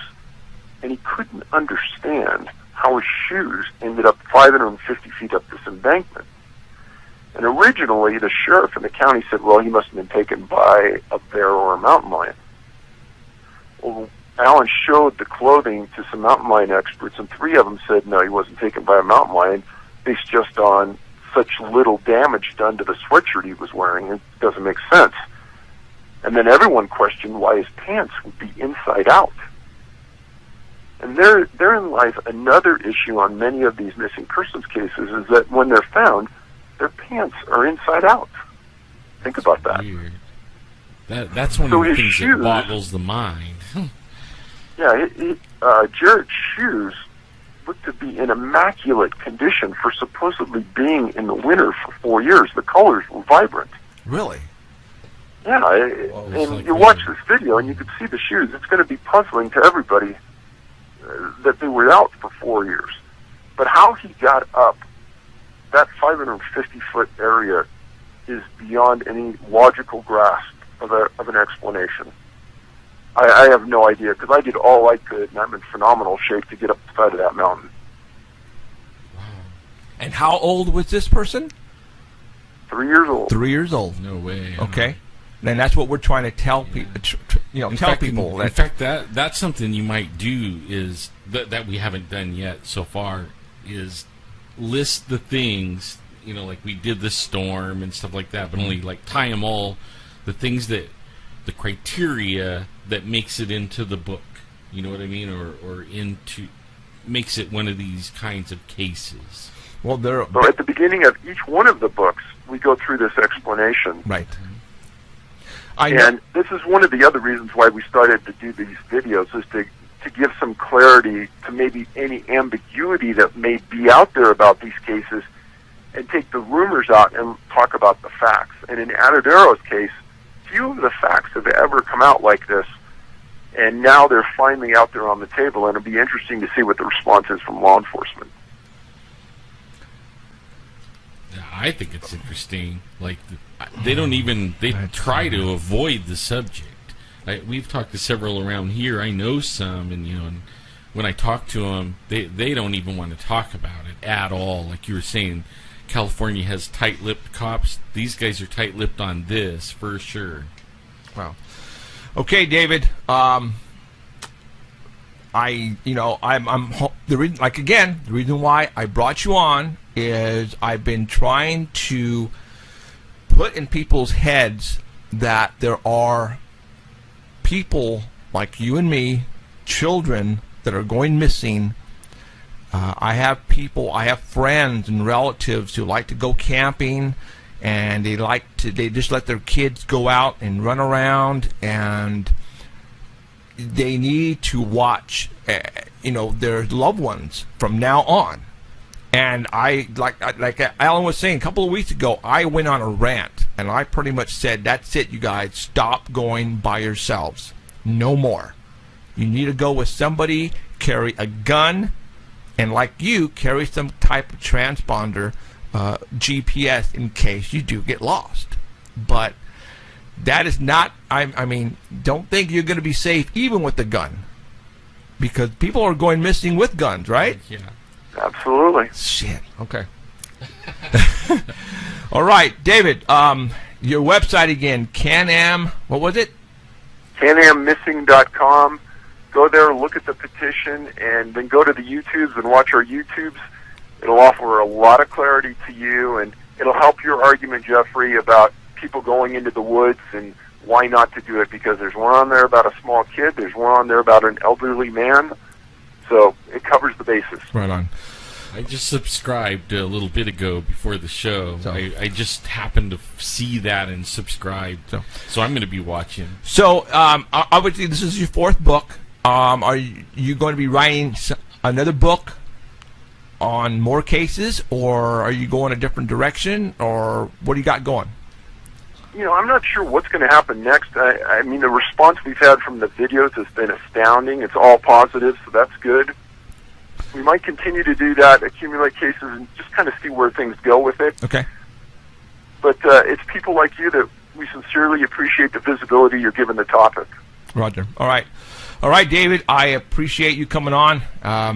This stuff just intrigued the hell out of me because it's. I mean, I'm going to say it. It's paranormal, man. This is not normal stuff that's happening to the public. They're going missing, and how they're going missing, it's just blowing my mind, and I'm sure you're blowing a lot of people's mind out there right now. So, all right, David, thank you very much, and I'm sure we're going to be talking soon in the future. All right. Sounds great. I appreciate it, guys. All right. Take care. See ya. Bye-bye.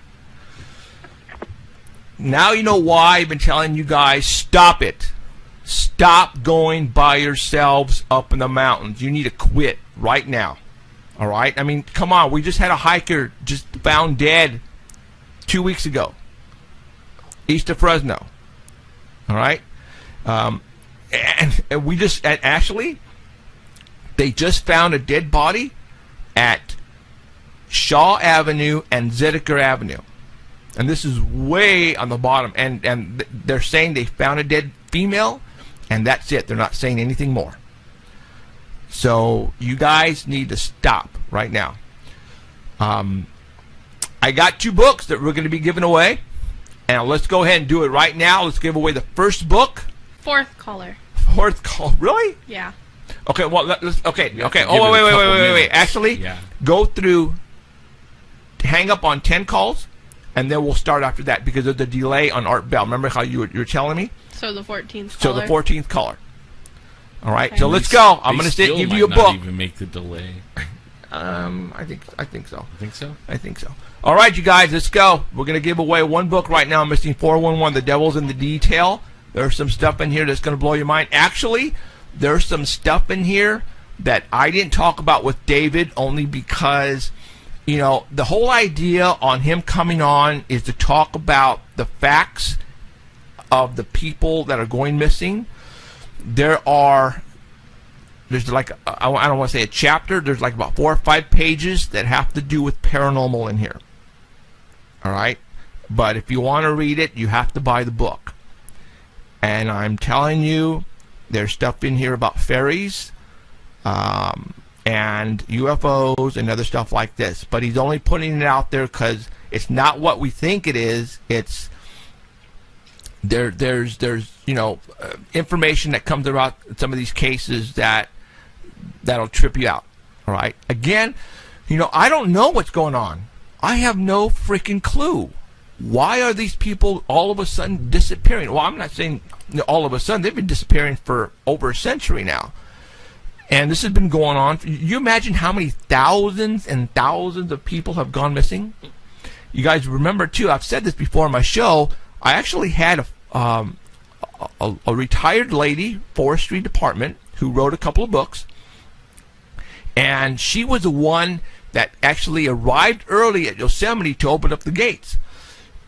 she wrote a book, and she quoted, and this is what she said in her book, and I almost memorized it only because it just blew me away. She says, in the mornings when I arrive to the park, I open the gates, and I let the people in, and I wonder which one of these people are not going to leave tonight. This is what she said. All right, and I quote, that's what she said. So, obviously, the forest rangers, they know how many people are going missing.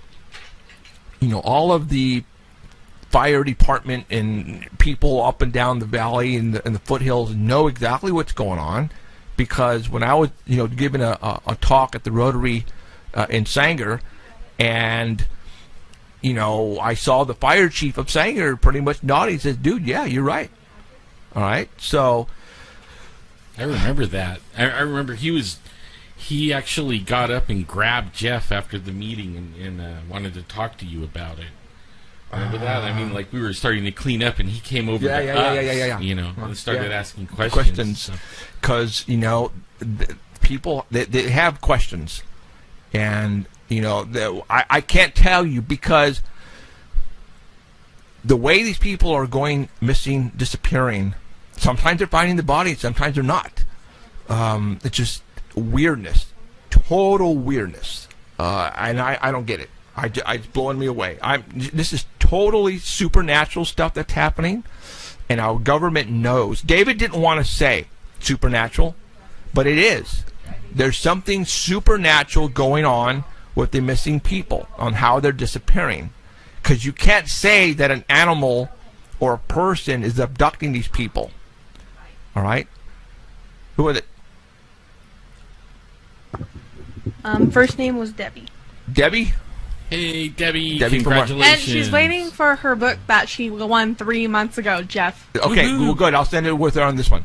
Not Yeah, 3 if months you ago. It send wasn't 3 months ago. It was a while. Okay, I'll send it on both of them. That's cool. Okay, cool. All right. He'll save on postage. Exactly. So, all right, and I got these books I got to send. I know. I'm just been swamped. Okay. All right. God, what else was I going to talk about? I love the devil in the details part. I mean, that pretty much just tells it all. So for all those who are going to go camping in the near future, if where you're going says the devil, don't do it. Or at least be, like, really watching out for yourself. Right. Because if you're going to the devil anywhere, Diablo Canyon or anything like that, you know, pay attention. And again, we just talked about this before I brought David on, or actually when we had David on. I interviewed David about 3 years ago when he put out his first book. He has a series of 4 books out now. Okay. I was the only one at that particular time to get him on for 3 hours straight. Yep. I did a 3-hour show with David. In fact, that record just got broke only like 2 months ago. Well, you got to think about commercial times too. No, we don't have any. So no, you broke the record still. I think still, because those radio stations that it was. We won't name them. No, we won't. But I hold the record so far, having it on 3 hours. Now, obviously, when David interviews people on these cases, he actually goes and talks to the families and talks to people that are familiar with the cases and that were involved in the cases. Well, he told me a story about one particular case. Now, we're not saying that all these cases are because of one particular thing that happened in this particular case, but I'm not going to tell you what it is. You have to go and watch the show. All right? The show, if you go Google David Paulides missing 411, and I think we're like the number 4, that video is like number 4 or number 5 on Google. Something like that. Okay. Yeah. We're in the top 5. Top 5. All of ours are the top 5 Google on the Google search. If you put in David Paulides missing 411, and if you put in, and I think that'll take you, you'll see me behind the desk without Alan, because, like, again, I did this 3.5 years ago. There is a story that he told that he has never told that story ever again on any other show except my show. I want you guys to go and listen or watch that particular. It's on the YouTube. All right, it's on YouTube. Alan got the file and downloaded it onto YouTube, the full 3 hours. It's a great show. That show will scare the crap out of you. All you have to do is type in Paranormal Central and then just click on the YouTube, Paranormal Central YouTube. Okay, and that'll take you. You guys have to go and watch that show. All right, there is a story he told about one particular case that's going to knock you off your you-know-what. And our intention here is to make you guys aware of your surroundings from now on when you go camping or hiking. All right? Just because your child is playing 10 feet from you, don't you think that he or she is safe? Because people are going missing that close from other people, and they're totally disappearing like poof, and they're gone forever. And right out of their camper. Like, even if you don't walk way away from your camper, Right. I mean, some of them were even taken straight out of their camper. A kid was taken out. He was asleep inside the camper, Yeah. and they heard their child screaming, and they came in. She was gone, and that's all on that first. You have to go watch that last show that I had with David Paulides. I think that's probably one of the best that I have ever done on Paranormal That was his Central. first book, and he was coming out with the Eastern one. He Right. had already put out the Western one, and we were talking about him bringing the Eastern one out. So he's like done 3 more books since. So then. far he has a 4-book series right now. Yeah. All right. I don't know. I would like to know if you. I mean, obviously it's supernatural. It's paranormal. People are disappearing. I mean, you can honestly say abduction. Obviously they're being abducted. But the question is now, how are they by whom are they being abducted? All right. I mean, we could say, and again, this is a paranormal show here, you guys. We talk about weird crap all the time. You know, a UFO, portals. That's where I'm going with this. It could be Bigfoot. It could be. It could even be government. You know what I mean? Like, especially the smart guys. All of a sudden, we got to get this smart guy, and then they wait. They listen in on his cell phone, and Right. he's going to the mountains, and then they go get him. It's the way these people are going missing that is very supernatural, paranormal. Doesn't make sense. Like he even went into the weather phenomenon. I didn't think he was going to go that far. That's conspiracy. Yeah, but he blew me away on it, like we're changing the weather.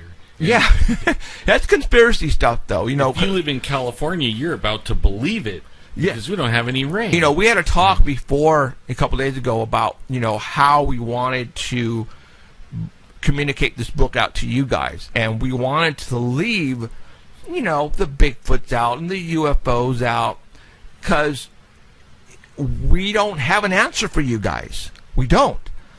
But it could be all of the above. It could be all of the above, you guys. And most likely is. And it most likely and is. then some that we didn't even think of. Right. And our government knows, I can tell you right now, they obviously know that these people are going missing. And they want to keep hush-hush because bad for business. It's well, bad for business, but it's supernatural stuff that's not supposed to be real. Oh. Okay?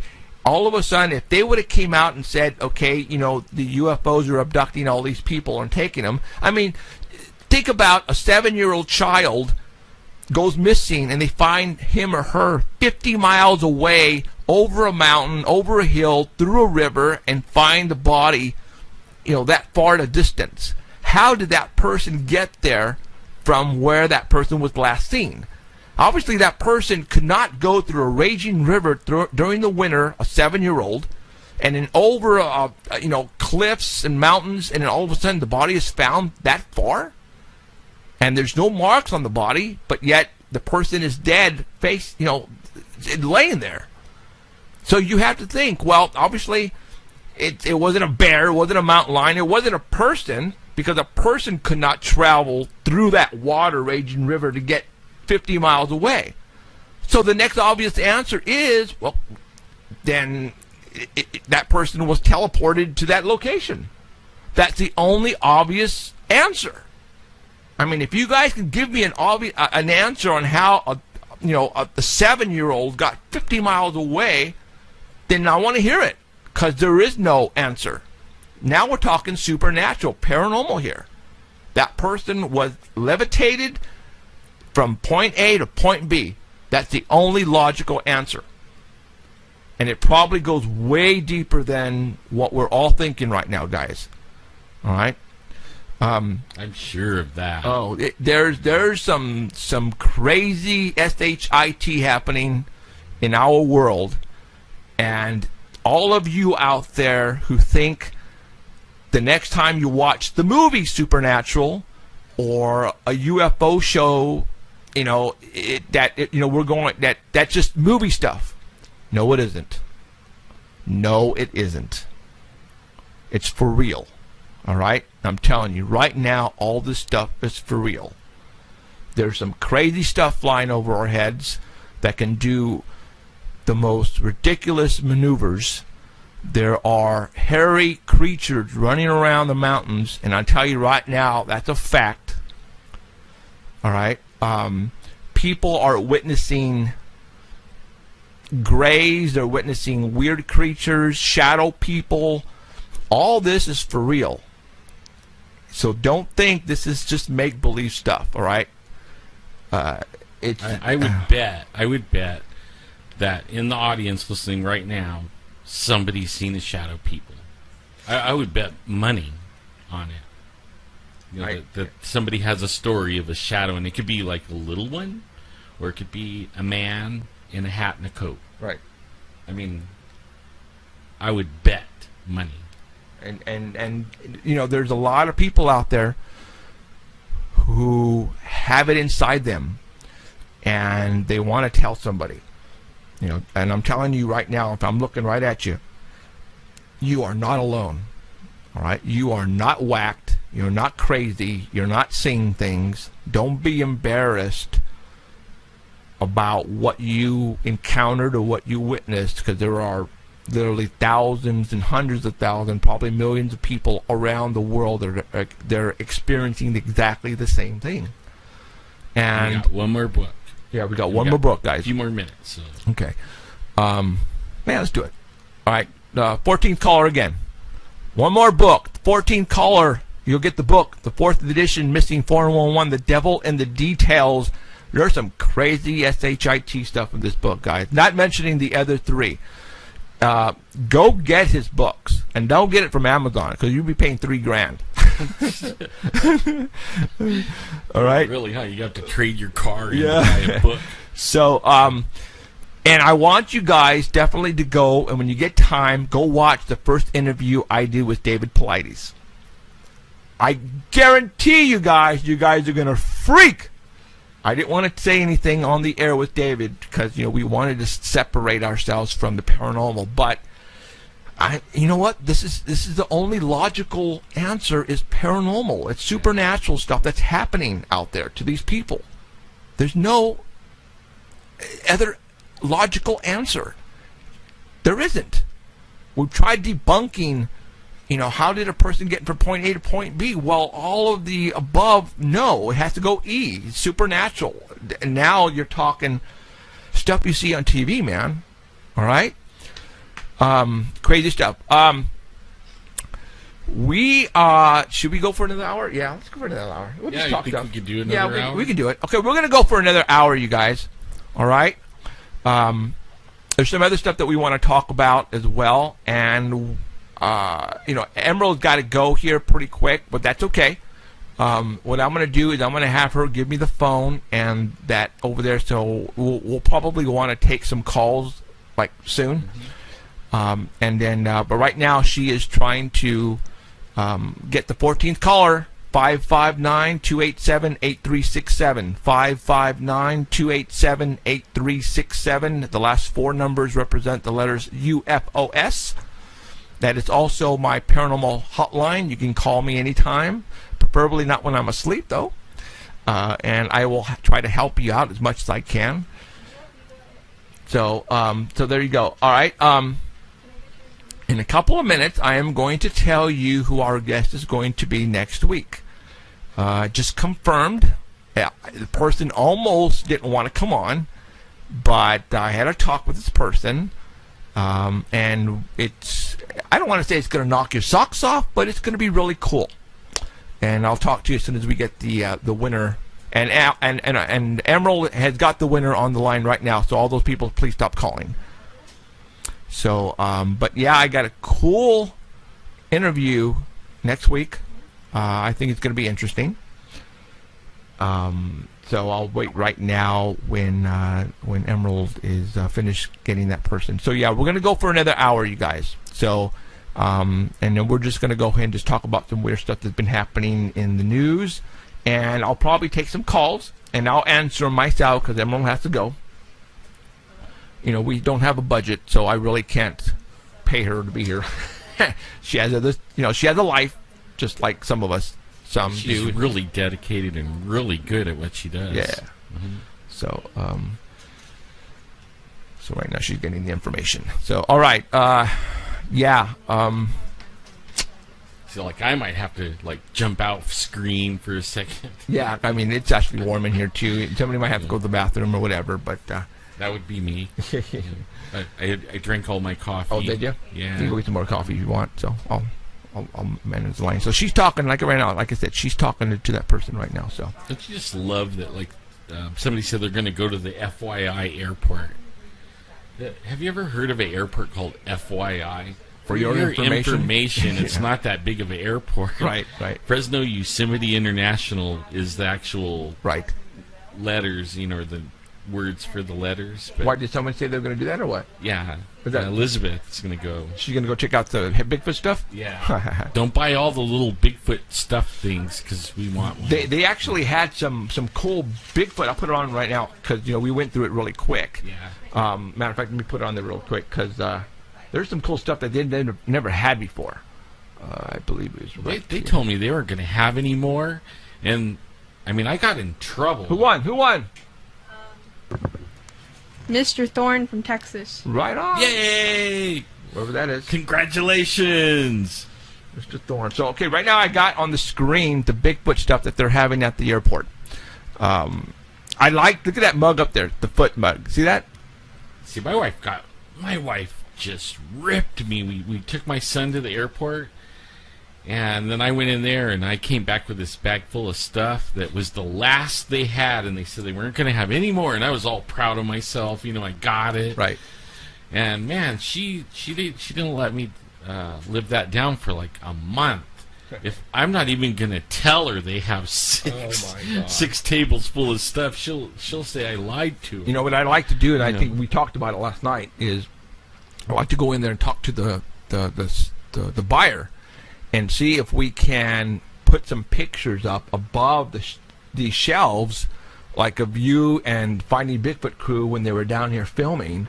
If I could get David Ragosa to give me permission to put up a photograph of the 8x10 of the Bigfoot that he got walking up that hill, put one there so people can look and say, what the heck is this? This because people are tripping out. Why is there 6 shelves of Bigfoot stuff at the Fresno airport? A lot of people to this day have no clue what's going on east of us. No clue. If you watch this show or listen to it at artbell.com, well, then you have an idea. But otherwise, the next person has no clue. No freaking clue. Okay?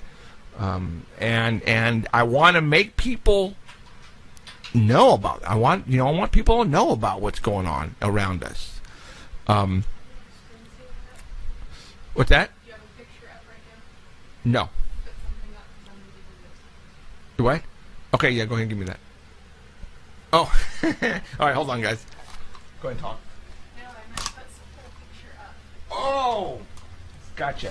Yeah, see Emerald is still Emerald's wanted by the FBI, CIA, DEA. No, I'm not. I know, just kidding. All right, go.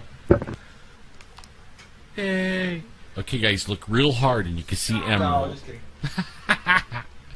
I'm just pulling your leg. Yeah, we could talk about what we did last night. Yeah. And they were telling me, like, Jeff was just telling me there's a fire in Yosemite. Yosemite is burning right now, you guys. In the valley, right? No, at the top of the hill. Thanks, Emerald. Oh, man, but only we were in the mountains last night, and it was so dry. Yeah, oh it my was. God, it is really dry. It was. We had nothing going on last night when we went to the spot. It was so dry. There was a trillion crickets. It was so loud. Yeah, I've never heard crickets like that before at that spot. That was just weird. It just blew me away. So, I don't know. That spot is always like something different every time. Okay. All right. I'm going to go ahead and give or tell everybody who we have next week. Okay, and I'm gonna take my little. Okay. While you do that. So I'm gonna put up a picture right now of the person. This is gonna be a cool one, guys. Okay, hold You on. will want to be here next week. All right, hold on. Oh, you know what? Let me just open that picture up some more here. All right. Boom. All right, I just put up a picture of 1, 2, 3, 4, 5, 6, 7 gentlemen. Obviously, this looks like to be an old picture. They happen to be loggers. Does everybody remember Fire in the Sky? Travis Walton? Well, I don't have Travis Walton because I'm kind of saving him for something, but I have another gentleman by the name of Steve Pierce. He was one of the loggers in the crew who witnessed the abduction of Travis Walton, and he is going to be on with us next week. All right. It was really hard getting him, but I did get him. I have found out that he wrote a book, a personal book about himself and what's going on with him right now, which I thought had something to do with Fire in the Sky, abduction. But it doesn't. It just so happens that the book that he wrote about himself is about something paranormal that's happening to him right now. Then I found out that he only put out 50 books. And that's it. Then I just found out that I got the last 3 books. And guess what? I am going to be the last interview he is going to give ever in his life. I am the last interview ever that he's going to give about Fire in the Sky. And I got the last 3 books, which I'm going to be giving away 2 because I'm keeping one. That is going to be next week. I have Steve Pierce, one of the loggers. As a matter of fact, the picture that you see right now, he is the far left logger. And if you guys all saw the movie Fire in the Sky, which I actually saw it when it was in the theaters, man, I was so there. The actor that played him with Elliot from E.T., that was the actor that played him in the movie. So he was in the pickup. He was one who saw Travis Walton get zapped and he was there. So we're going to talk to Steve Pierce next week about that whole ordeal and find out if there's anything that was left out of the movie. 'Cause, you know, that movie, when somebody writes a movie about an incident, they exaggerate a lot, you guys. A lot of that stuff is made up to make the movie better. Okay? So a lot of the stuff that you saw in Fire in the Sky never really happened. So we're going to find out. Obviously, it wasn't from a first person because we're not talking to Travis Walton. Like I said, you know, I have what's the word I'm looking for? I'm going to use Travis Walton later down in the near future. But it just so happens that I found out about Steve Pierce, and I got him next week. And again, this is going to be the last interview he will ever do in his life. He's not going to do one between now and then. I've got it, and this is going to be the last one. And I've got the last 3 books. He's not going to have any more published. and I'm going to give away 2 next week. And you know what's odd though, you guys, is he doesn't want to talk about what's in the book. He told me. He goes, Jeff, I don't want to talk about what's in the book. I just will talk about, the incident with Travis Walton, which is throwing me for a loop because I found out about what was in the book, and it's supernatural, paranormal stuff. All right, that's going on with him right now, and he pulled out of a interview that he was supposed to do a couple of weeks ago, and there's something going on, and he was going to spill it on next week's show, but now he doesn't think he's going to. He just wants to talk about Fire in the Sky. I might be able to drag it out of him. Let's see if I can. I'm pretty good at doing that. So I'm hoping that I can interview him and get him and ask him, why is this going to be the last interview he's ever going to do? All right. So we have Steve Pierce from the movie Fire in the Sky. He's one of the loggers, and like I said, he was played by Elliot from E.T. That was him. The actor that played him. We're gonna have him next week. That's gonna be cool. I'm gonna have the last interview he's ever gonna do in his life. It's gonna be here at Paranormal Central next week, and that is a fact. And oh my God, Alan's been abducted, just like that. Poof. So all right. There was other things I wanted to talk about. Hold on, let me look at my notes. I'm gonna wait for Ellen to get back. So I'm just gonna go and skim a couple of things here. Hold on, you guys.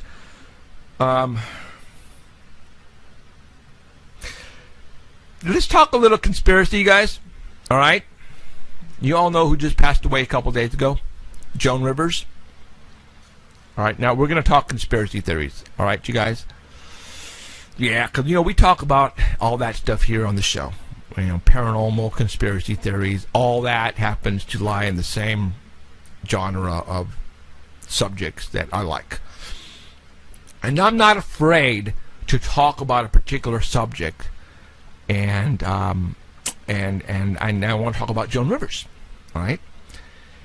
As a matter of fact, Jack, Joan Rivers made a comment in July about Obama.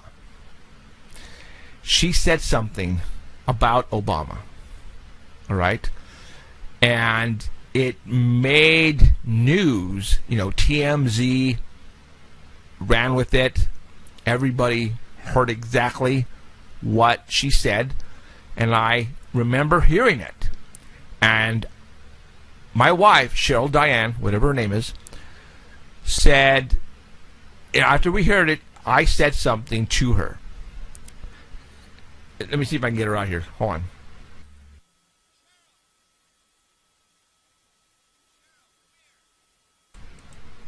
I just called my wife over because I want her to basically verify what I said out loud to her when Joan Rivers made that comment. Cheryl, call Mom. Okay, right here. With your voice, remember when Joan Rivers made... No, you stay right. No. When Joan Rivers made the comment that about Obama, what did I tell you was going to happen to her? They would kill her. Say it louder. They will kill her. They will kill her, right? She would die. She was going to die within 2 months. That's what I said. Okay, thank you. It's still unknown cause of death. Right. So I pretty much called that one, and Cheryl Diane, whatever her name is, heard me say that because she said, holy Jeff, you were right. Now, let's think about this conspiracy theories. Now, I went ahead and I posted it on my wall on Facebook. I posted the comments she made about Obama, and a couple of people let me have it because it's our president of the United States, right? I shouldn't be talking like that about him. But something happened a year ago or a couple of years ago about another particular person who was supposed to come out and say and give everybody some information about Obama. Do you guys remember Breitbart, the guy who owns the website? He pretty much came out and said, and he was talking in front of a camera doing a speech, and he says he has information that's going to turn Obama's world upside down, right? And I remember when he said that, I said, dead man walking. Dead man walking. Well, guess what? He was walking out of a club or a bar, and he got out to the sidewalk. He fell face first. He was dead. Right there. Boom. Dead. And I went, holy mackerel. They killed him. Right before he was supposed to release the information. Okay? And then this happened with Joan Rivers. And I pretty much called it. I said, something's going to happen to her within the next couple of months. She's going to die. And now she's... You predicted that. You did. Okay, and then she's dead. Okay? The people that run the government are very powerful, you guys. We have stuff out there that they can kill anybody so easily without any trace. It's not even funny. Joan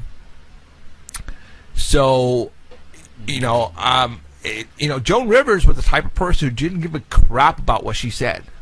And she said it. Now, what she said, is it a fact? I don't know, but I'm telling you right now, a lot of people seem to think it is.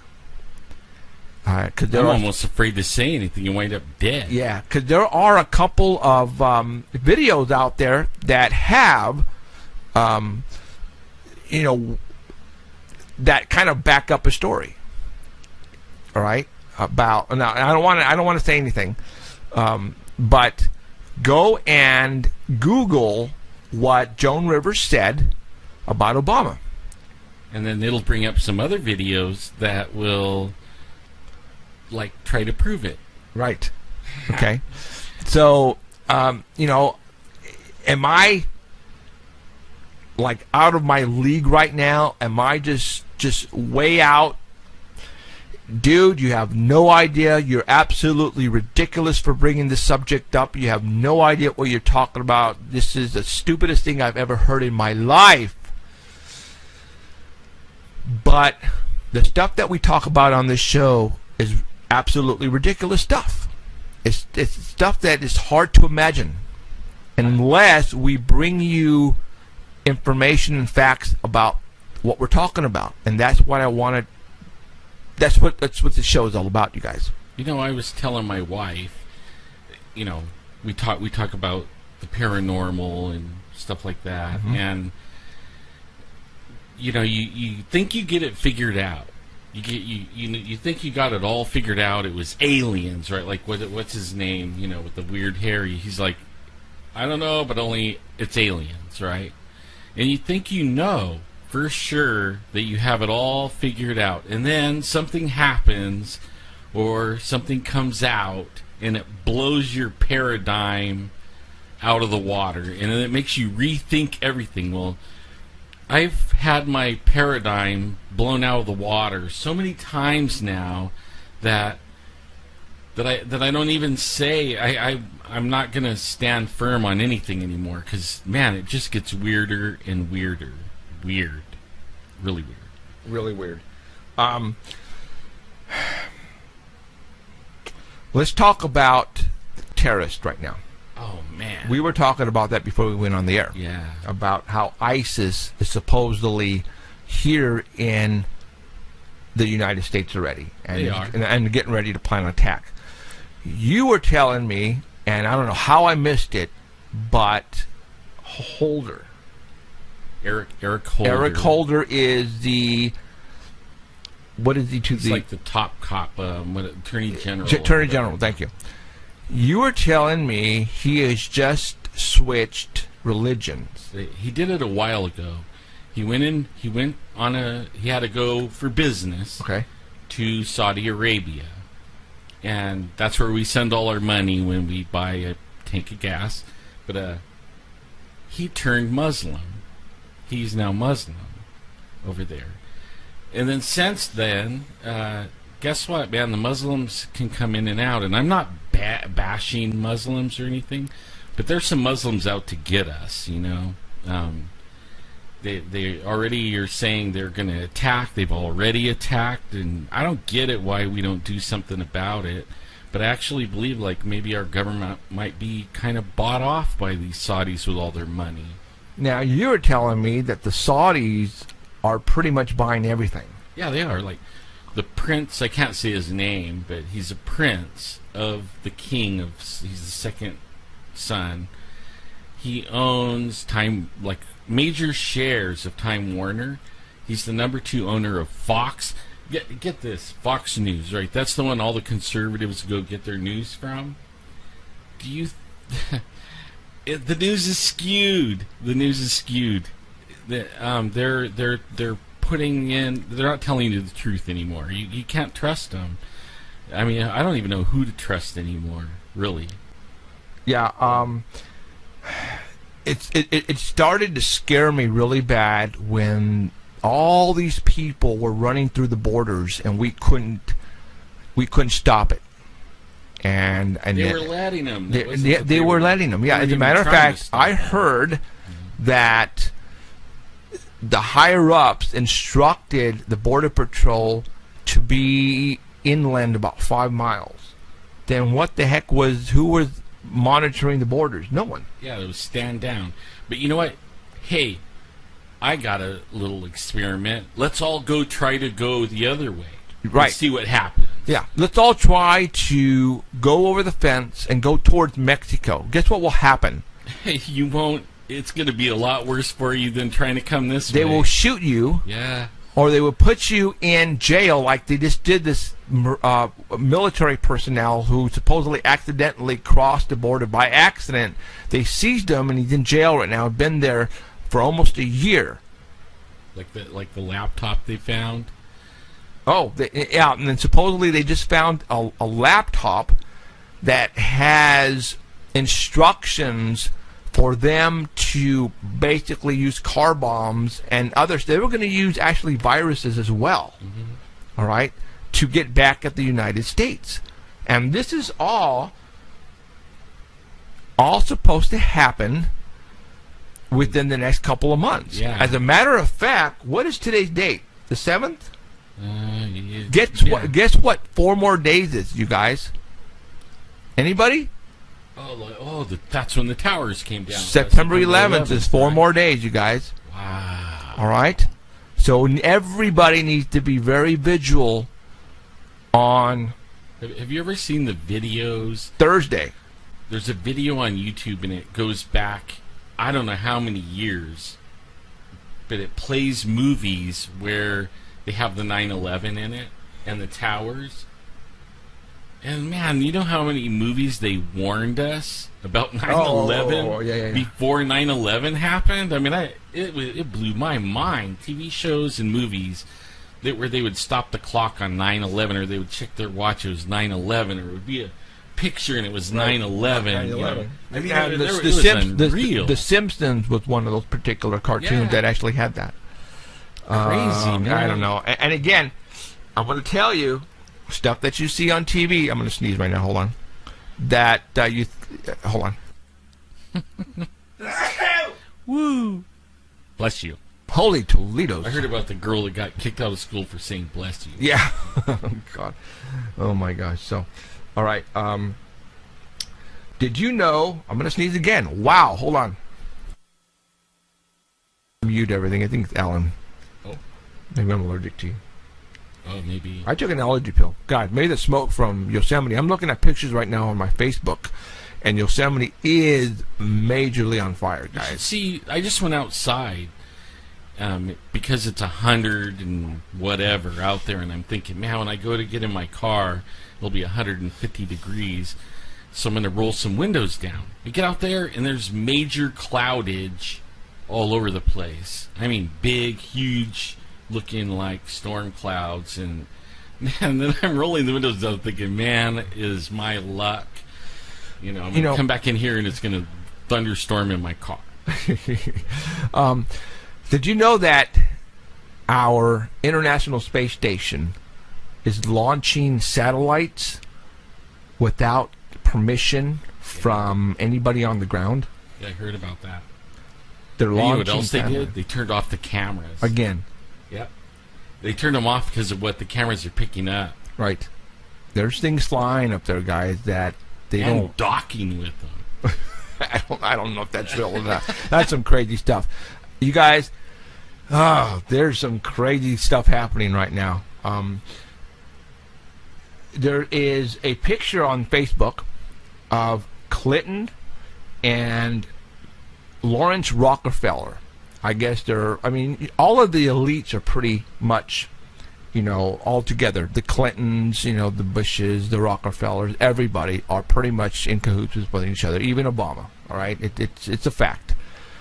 And this was a while back when I think Clinton was the first lady, and she was walking with Lawrence Rockefeller. And you know how the press takes pictures and they post them and it gets out there. Well, Miss Clinton was carrying a book in her left arm with her jacket, and part of the back of the book itself was out there so you could see it. But when they took a picture of it, they had to zoom in on it and try to figure out, well, what was the book that she was carrying?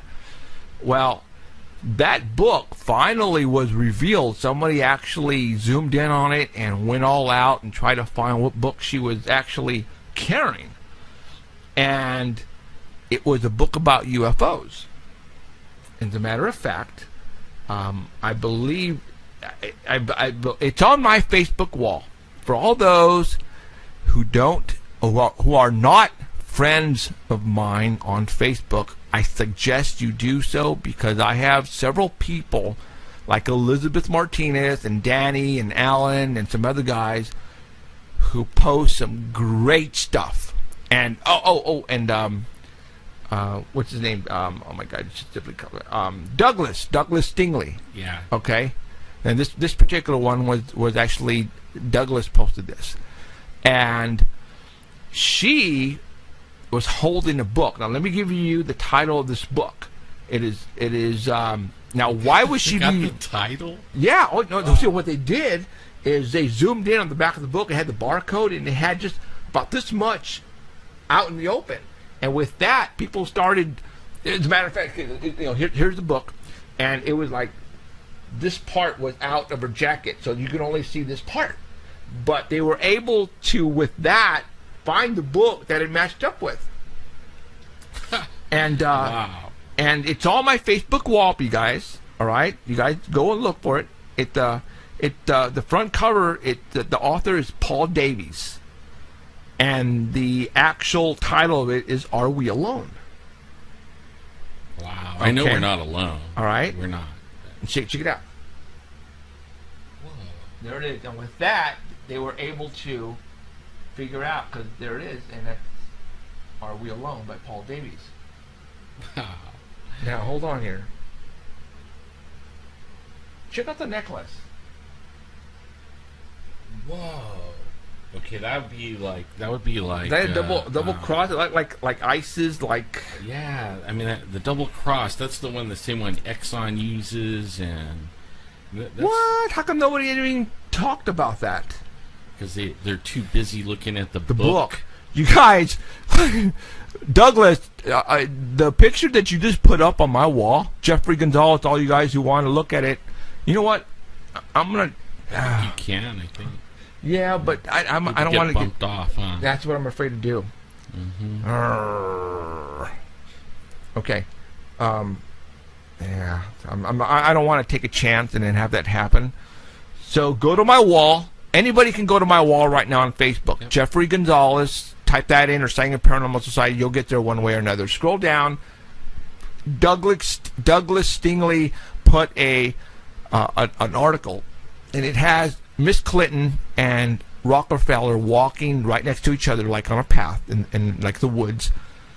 And when you get to that article, scroll down, and it shows you the book that she's actually has in her, in her left arm, tucked under her jacket. And I'm looking at the freaking necklace she's wearing, and it looks like double crosses on it, like something you would see from the Egyptian. Right, yeah, it looks Egyptian. Holy Toledo, guys. That's something else we were talking about. Yeah, right before the show. You want to talk about that? About the ISIS thing. Yeah. I mean, the connection of ISIS to Egyptian. Now, let's talk. Cheryl, Diane, whatever her name is, brought this up. The name of the terrorist group is ISIS, but only our government calls it ISIL. ISIL. Yeah, that was their original name, was ISIL. Oh. But only they changed it to ISIS. Why? The Illuminati guys, Egyptian, Katy Perry. Sadly. I know. I'm still going to have her on my show one of these days. Dang it. I swear she's going to be on my show. I don't care. But the Egyptian... Was that me? Oh, crap. Sorry. The Egyptian logos, sigmas, all that, it involves the Illuminati. Yeah. As a matter of fact, there was a thing out here on Facebook where they had a picture of Obama, and they had the statue of an Egyptian king, and Obama looks identically like it. All right. Now, again, we were just talking about, ISIS, and I went to YouTube. All right, and I'm going to go ahead and I'm going to play something for you. Back in the 70s, when there was like really cool shows. You guys all remember Shazam?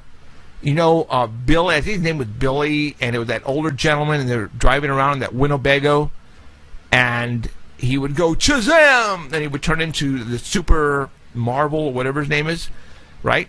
There was also another show called ISIS. I'm going to play... this is crazy. Hold on, I'm looking it up right now, because actually I want to play the audio for you. If I know how to spell. God, I don't know how to spell. Sorry, guys. Well, where did I look that up? Okay, let me pull up Shazam. Can't believe I'm actually saying the word Shazam. Shazam. I remember that show. That was one of my favorite ones when I was a kid. Now, but see, what happens, though, when you have shows like that, when we were younger, we never paid attention to a lot of the wording and the music or anything like that. I want you guys to listen.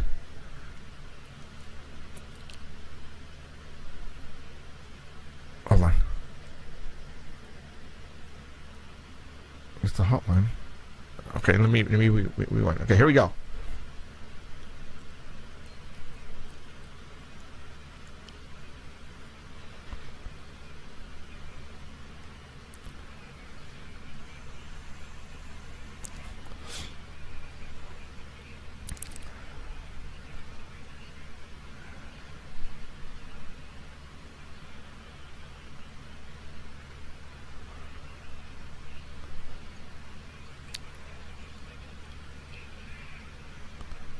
You guys remember that? Oh, those are the coolest shows in the world. How many people ran around yelling, Shazam! Oh my God, that was the coolest. Up and away. Oh my God, that was the coolest show in the world. And then I forgot about the one show called ISIS. And I should remember this because the girl who played this was a babe. And I was in love with her. Oh, let me play this for you. Hold on. Oh, no, I know. I turned it up. And I don't know why it's not really... It's on a delay. They'll catch it in a second. Yeah, but I don't know why I had full blast here, and I don't understand why it's not... That's just blowing me away there. I don't know why. So, okay, well, anyways. That one go. Okay, no, we're good. Yeah, I could hear it in the headset. Yeah. Okay, I'm going to play you now the one ISIS. Hold on. Oh my Queen, said the royal sorcerer to Hatshepsut, with this amulet, you and your descendants are endowed by the goddess Isis with the powers of the animals and the elements. You will soar as the falcon soars, run with the speed of gazelles, and command the elements of sky and earth. 3,000 years later, a young science teacher dug up this lost treasure and found she was heir to the secrets of Isis. And so, unknown to even her closest friends, Rick Mason and Cindy Lee, she became a dual person. Andrea Thomas, teacher. Almighty Isis. And Isis, dedicated foe of evil, defender of the weak, champion of truth and justice. And awesome looking. I'm playing you an episode that's on YouTube right now. You know what the name of this episode is? Bigfoot. No lie. Look. ISIS fights Bigfoot in the ISIS 70s. fights Bigfoot, you guys. Okay, well, anyways, I'm not going to play it. You guys want to watch that? Go to YouTube, type in ISIS, and the episode's Bigfoot. Actually, how I found it was Shazam. You type in Shazam, and you know, that particular episode or the show's episodes come up, and then there's ISIS. I just happened to have seen it, and then that episode is Bigfoot, about Bigfoot. See, they're still saying there's no audio. What? Oh, Elizabeth says she hears it. I think it might be a delay or something. I don't know. Yeah, I hope so. Okay, so, because if I can hear it on here, you should be able to hear it on there. Should. Yeah, I don't know why, but okay. So yeah, it you know, there are a lot of shows back in the days where, you know, we didn't know until now, since we talk about it, but you know, they're trying to give us a little hints, and I've told you guys many times on this show, watch for hints on TV. Dang it, they are there. And movies. Trust me. Like, serious. They're getting blatant in movies nowadays. Nowadays. Yeah. What is the title? My wife, in fact, last night we were riding home and talking about it, what was the name of it? Rapture. My wife wants to go watch Rapture. She don't even watch movies, but she wanted to watch Rapture. And then we talked about Left Behind. All that is like the end days stuff, you know, end times. And it almost seems like we're in times, like something's going on. Like what David Paulides even said, in the last 2 years, there's more and more of these weird cases that he could write a book about. Right. But that's not just the case. I mean, that's one of many, many things going on around the world that you would think is like making it the end times. You know, I mean, there was it's weird. There was somebody, you know, Facebook is awesome because there are people like us out there all over the place who find great stories, and people who are friends of us put them on my wall or on the Paris. We also have a like page, you guys. Matter of fact, I just liked 4 people. I just brought 4 people in because they wanted to be friends with me. That's awesome. We also have a like page, Paranormal Central. So type that in there and go like that as well. But that also will come up in the Google search. Yes. Now there was, and I found when you this. Type Paranormal Central. Find it. You get all of our pages.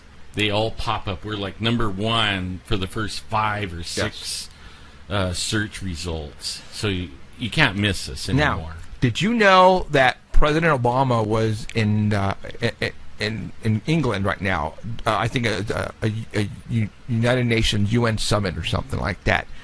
Did you know? Now, I don't know if they talked about this on the news because I didn't watch the news the past couple of days. But did they talk about him going to Stonehenge? No, nobody said anything. See, that's a trip. I don't understand that. But some pictures were leaked out, and I actually was one of the first to put them on my site.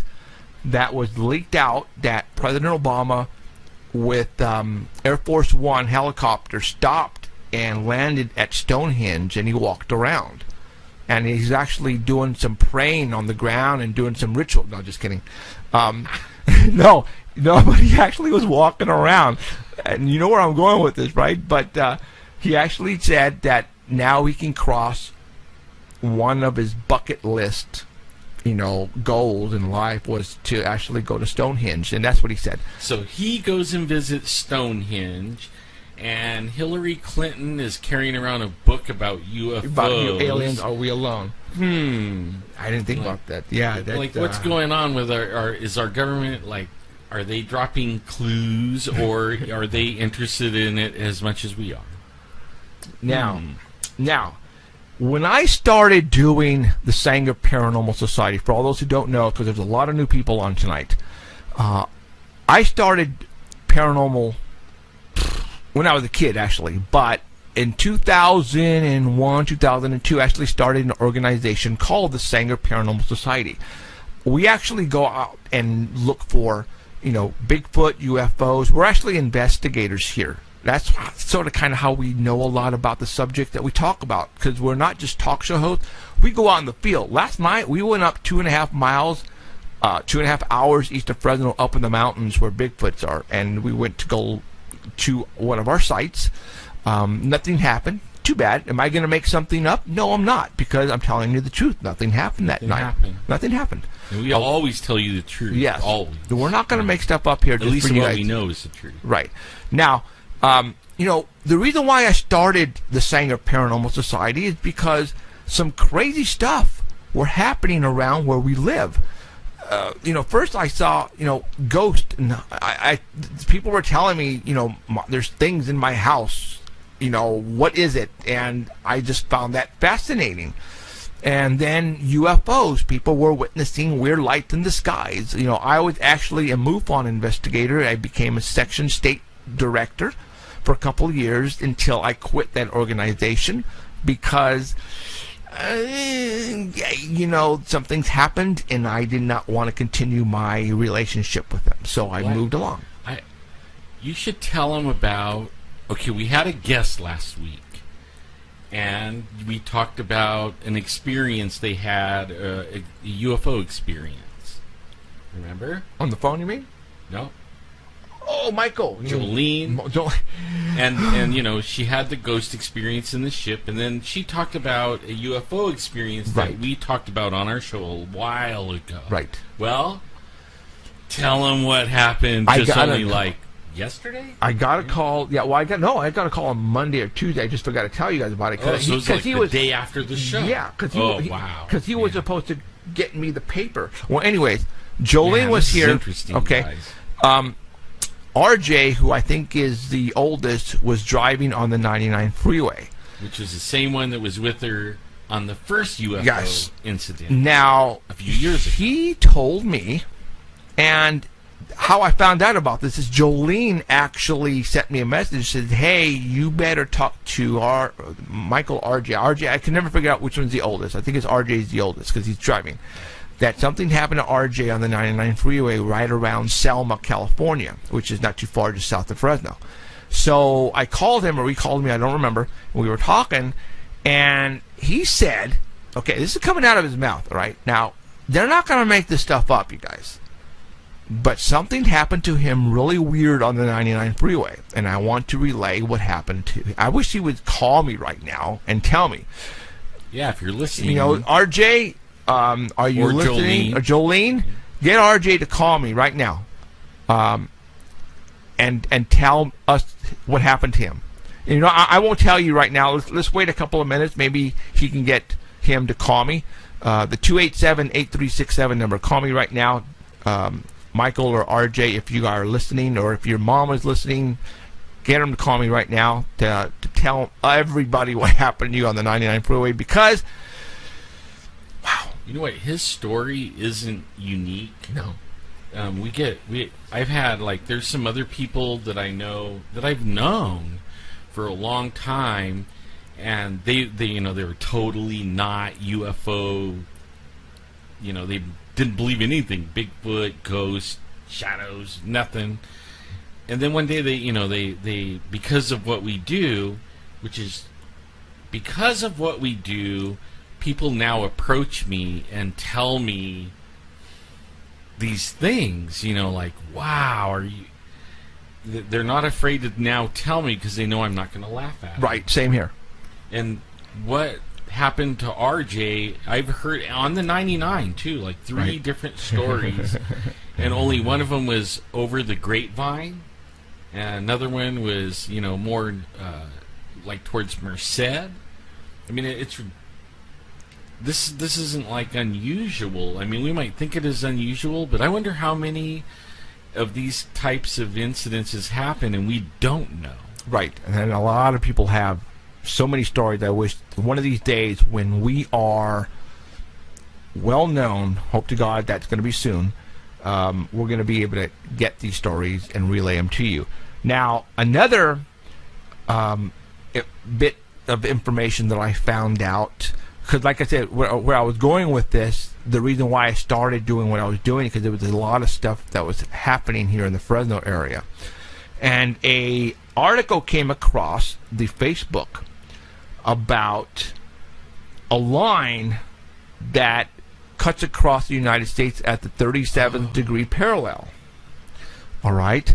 And I was going, because,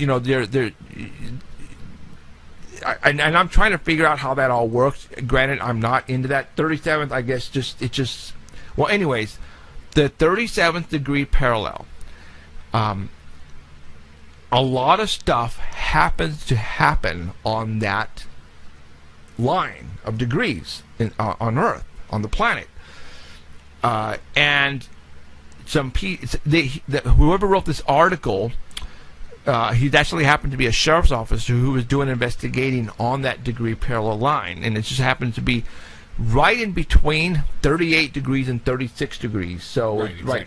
It's like a highway or 2-lane road. Yeah, 30. So it's 37. Between 37 and 30. And he was able to very important sites and locations and built are on that degree line. As a matter of fact, he said, you know what, the Pentagon is on the 38th degree line.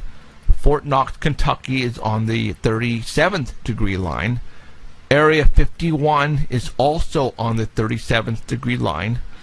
The spook lights that happen to be in Joplin, Missouri are on the 37th degree line.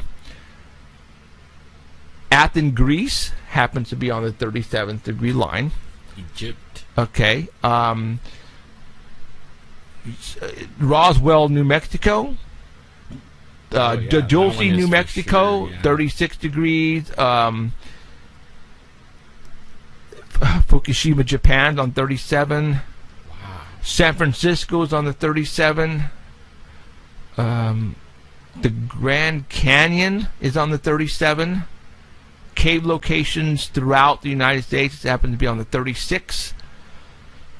Mammoth Cave National Park, which is right there, 37.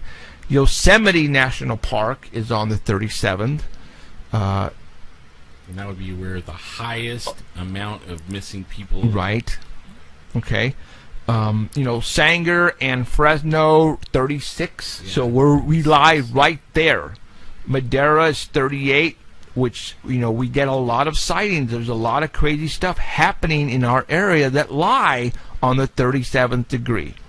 All right. If you Google that, it'll bring up all kinds of stuff. If you Google, like weird happenings or paranormal on the 37 or 36. What I'm going to do right now, it'll bring up a lot of is stuff. I'm going to share it one more time. It's way down at the very bottom of my Wednesday Facebook. You might share the Douglas Stingley thing too, because nobody's finding it. Okay, I will. Let me go find that, and I will share it again. I just shared the 37th degree parallel line information. So right now it should be at the top of my wall. Jeffrey Gonzalez, for all those who want to go and check it out. What I'm going to go ahead and do, and I'm going to go ahead and share once again. And if you guys want to find me, I'm facebook.com /Sasquatchin. I'm not Alan Thomas. I mean, you could find me on Alan Thomas, but there's a million of them. So I put Sasquatchin, so Facebook.com, Sasquatchin, and you found me. Okay, so right now, the top article is the Hillary Clinton's E.T. book is now at the top of my Facebook wall, and the second is the mystery of the 37th parallel line. And Fresno, Yosemite is on the 37th, you guys. All right? So there's something crazy going on right now. See, and then what happened to RJ is in that also, this 37. Well, it's portals. I actually this was about 5 years ago, before I had all this going on, and I was saying a paranormal. I had my 24-hour hotline, and a lady called me. Actually, two people who don't know each other called me within about a 2-week span. This is before I even knew you, Alan, before you came into my life. She says that right around Dakota and Cedar, they were outside in their backyard, and they were looking up at nighttime. And they said the sky opened up, and lights came out. Whoa. And the sky closed up again. Whoa. All right? Don't hear that one very All often. right? And then a week later, somebody else called me and told me the same thing. Wow. And I just freaked. I went, what the hell? Right? And then, we started getting reports of UFOs left and right. Once my hotline got out there, people started calling me. To this day, I get Fresno Police Department. They call me still at nighttime, whoever's on the night shift, when they see stuff. I remember... They can't really report it. Yeah, so they call me. They're not supposed to, but this was about 7 years ago. I got a call from... Because the Fresno Yosemite Airport has their own police force, has their own police station on the site. And one night, actually it happened in the morning, when he called me, he said, Jeff, something happened last night at the Fresno Airport. And he actually, Facebook, actually no, it was right when I got on Facebook, because he actually posted it on my wall. A Fresno police officer did.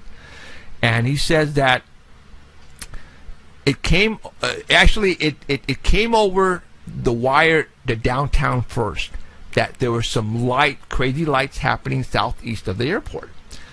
And they radioed the police officers who were on duty that night, not at the Fresno airport, but around, doing their areas. And they got on the walkie-talkie, and they said, one guy said, I see them, I'm on my way that way, right? And then all of a sudden, the people at the airport, the Fresno PD officers, were running up the tower. And they said they got up to the tower, and they were witnessing these lights doing some crazy maneuvers southeast of... And when you say southeast of the airport, that could be, down in the country on DeWolf or Jensen Avenue, you don't Selma. know... Yeah, you don't know, over Sanger, because we get some crazy stuff there. And you don't know how big these lights are, but they said that they were dispatching police cars headed that way, and the police officers were running up the tower because they wanted to see these lights, and they saw them. Well, a police officer told me all this on Facebook, and he actually spelled it out for me, and I actually talked about it on my show when I first started doing the show, and I think I was on Blog Talk Radio, you guys. That's a long time ago. So, crazy stuff is happening. Our credible people are witnessing this stuff. And luckily, he was a friend of mine on Facebook, and which is kind of cool, because I was able to get that information and relay it to the 5 people who probably were watching me, back then. So, but there has been a lot of stuff that has happened years ago that I wish I could remember and relay again, because it's not like we just started this 5 weeks ago or a year ago, guys. I've been doing this now going on over 10 years. This particular show. Heck, I've been at it almost 5. Yeah, right in there. But there has been stuff that has happened to us. It blows me away us, that we've been at it that long. A long time. That I wish I could remember the things that came across my desk, and that I just can't remember anymore. But they were so awesome. I was looking on the computer, looking for a show, and I thought I would find it really easy, that's interesting like that. And we have over 200 shows on the hard drive. Right. Over 200. I mean, I was there and I was like, man, I need to label these better. Because it's hard to find stuff, and I bet some of those shows are killer. Yeah. They're like, oh my God, are you kidding me? Like, for example, we had a massive sighting here in Fresno, California, where the jets out of Fresno Air Terminal, who are the 144th Fighter Squad, who are controlled by NORAD, who takes care of the West Coast, all right? That's one of the other reasons why I think Fresno is so important, is they placed them here for a specific reason. That I had calls coming in about some weird, objects in the sky. And as a matter of fact, no, it was somebody called me on the west side, all right? And I'm talking like way out, west side, all right, in the country. Not in Fresno. There was this family who was outside, and they had a bonfire going, right? And it was like the whole family were out just screwing around, and then all of a sudden they see this black ship floating across the vineyards. All right, and they're all freaking out, and they run behind their house. And I remember the dad who was talking to me. He was like this on the side of his house, like this, peeking like this, because they were scared because this thing was huge and it was cruising. And all of a sudden, they said that it dropped these lights out of the bottom, just orbs, and then the orbs took off like this. And then I hear the jets take off out of the airport. And then my phone started to ring off the hook again. Jeff, the jets are chasing these white lights. So I live in a 2-story house. I run upstairs. I open my curtain. I'm looking north, and I see these white lights moving incredibly fast. And right after them was 2 jets.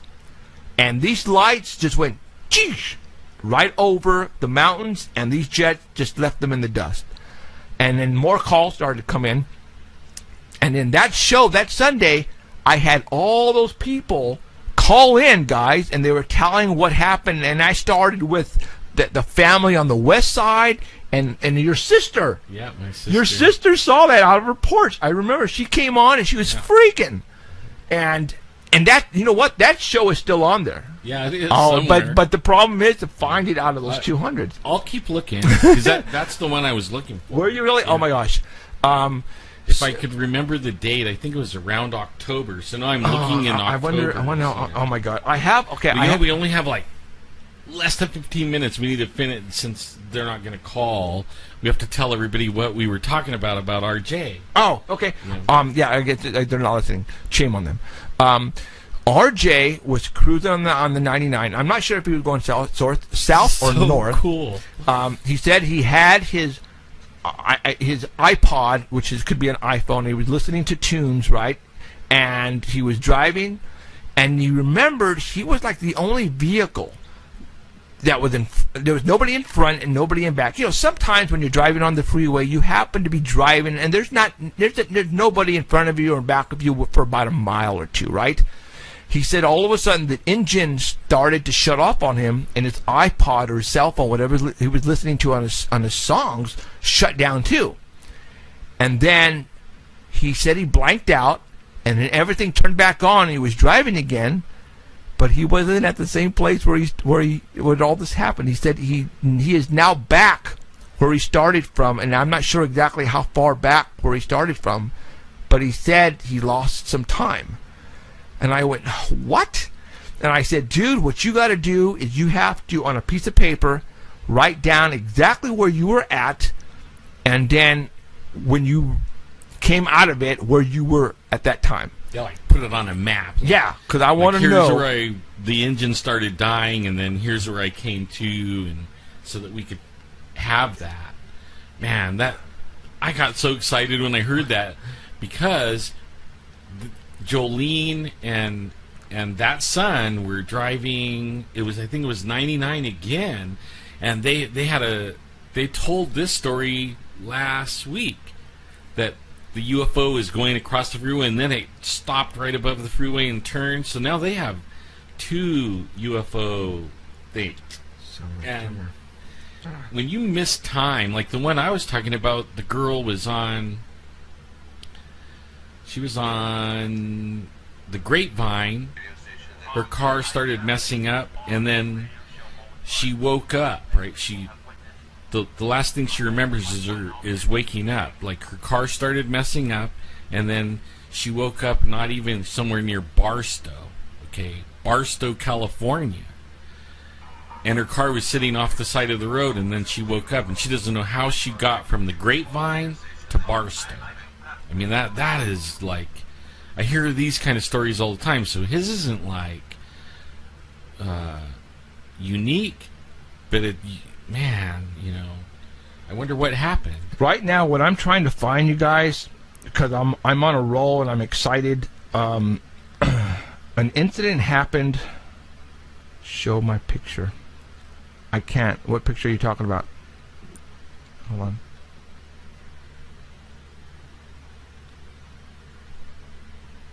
Like the outskirts of the country. Oh! Can you tell me what that was? Oh! I found it. All right. I know. I'm like a little kid. In the year right around June 12th, I got a call that came in near Reedley. Oh, I remember that. Okay. One. And That's a guy called me on my 24. Yes, a guy called me on my 24-hour hotline and said, Jeff, we were driving. It's during the summer, and what a lot of people down here do, hopefully I can do this within the 9 minutes, that they like to go tubing down the Kings River to Reedley Beach. And for all those who you guys are listening and you guys know exactly what I'm talking about, well, what they wanted to do the night before, they wanted to go down there to make sure it was open, because the next day they were going to go out and go down and inner tubing. Well, as they were going down there, they all of a sudden saw CHP and sheriff's officers just going all over the place out in the country near Flapjack, I think the name of the street is. And then all of a sudden, they're looking, and all of a sudden they see this craft hovering over the grape fields, right? So they're tripping out, and they're seeing this thing. It's not making any noise, and it's just hovering, and there's CHP officers and sheriffs just like trying to follow this thing and driving around it. So they said, and they came up, and then the CHP blocked off one of the streets, and they said, no, you can't go this way. So they said, okay, so what happened is they drove back to Reedley to the Jack in the Box near Reedley College, and a Reedley police officer followed them and parked sort of kind of like in front of them, but in another parking space, like he was checking them out. And he called me, and he was there. And I said, dude, go to the police officer and ask him what they were chasing out there. So he walks over there, and he still has me on the phone, right? And I hear him ask the police officer, hey, I need to go this way on a certain street. And then I could hear the officer say, oh, no, you can't go that way. And he goes, why? Well, we're chasing something right now. And he says, oh, okay. So, and I heard him say that, chase something. So he told me this, and he says, hey, I can't go down there right now. I can't. And he got all the information. So what I did is I called the police department, and I actually recorded the conversation that I had with the dispatch. I'm going to let you guys hear it. All right? Watch this. Watch this. Watch this. Watch this. Well, if I plug it in here...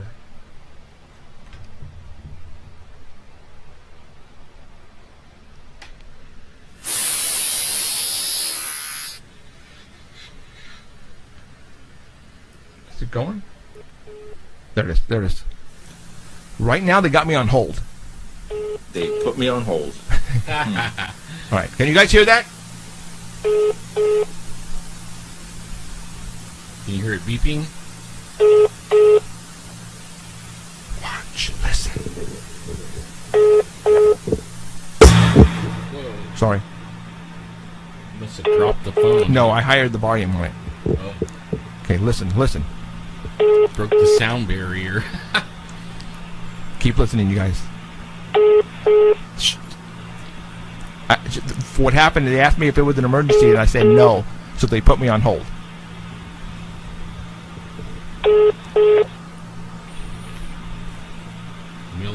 7 Thank you minutes. for holding. How can I help you? Hi there. I was out near Manning Avenue about an hour and a half ago, and I noticed the California Highway Patrol sheriffs and you guys were chasing something over, like, the outskirts of the country. Could you tell me what that was?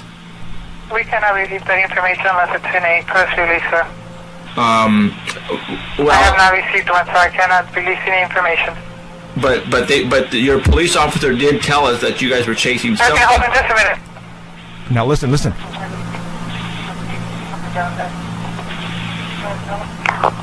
You want to tell him? You want to tell him? I'll watch. Hi, Corporal. My name is Jeffrey. I was a witness to your officers and the I'm lying out of my butt right now, you guys. Chasing something about an hour and a half ago over the countryside near Manning. And it wasn't a helicopter and it wasn't an airplane. And one of your officers said, you guys basically said to us, you guys were chasing something. What were you guys chasing? She said it was Ridley PD? Oh, yeah, Ridley PD was involved. Where was this at? It was out near Manning. And I know you guys were involved because we talked to one of your officers. Manning and what?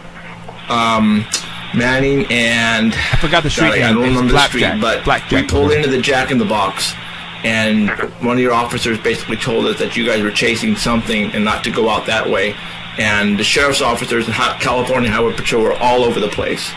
And I just wanted to know. We weren't chasing anybody. We were waiting to see if a car was coming into town. It was Parlor PD had a case on a Mylan subject in a vehicle. So what was flying over the skies then at low altitude? At what time was this? Same time you guys. I didn't see it when we were out there waiting. I didn't see a helicopter. Boom. Okay, right there. I'm gonna stop. Okay. Did you hear what he said? He goes. We didn't see it. We didn't. And then he cleared his throat because he screwed up. He goes. We didn't see it. He goes. Oh well. I didn't see it. You know what I'm saying? So I caught him on a lie. So it was something that they were chasing. What they were chasing, I will never know.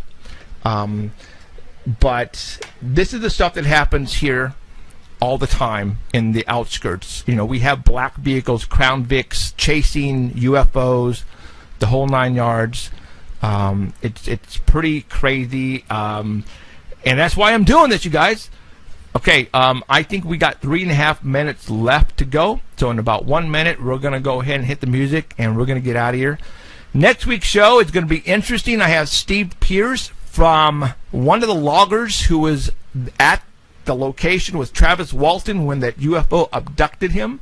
He's going to come on. I am going to have the last interview he will ever do in his life, you guys. He is going to be on our show next week.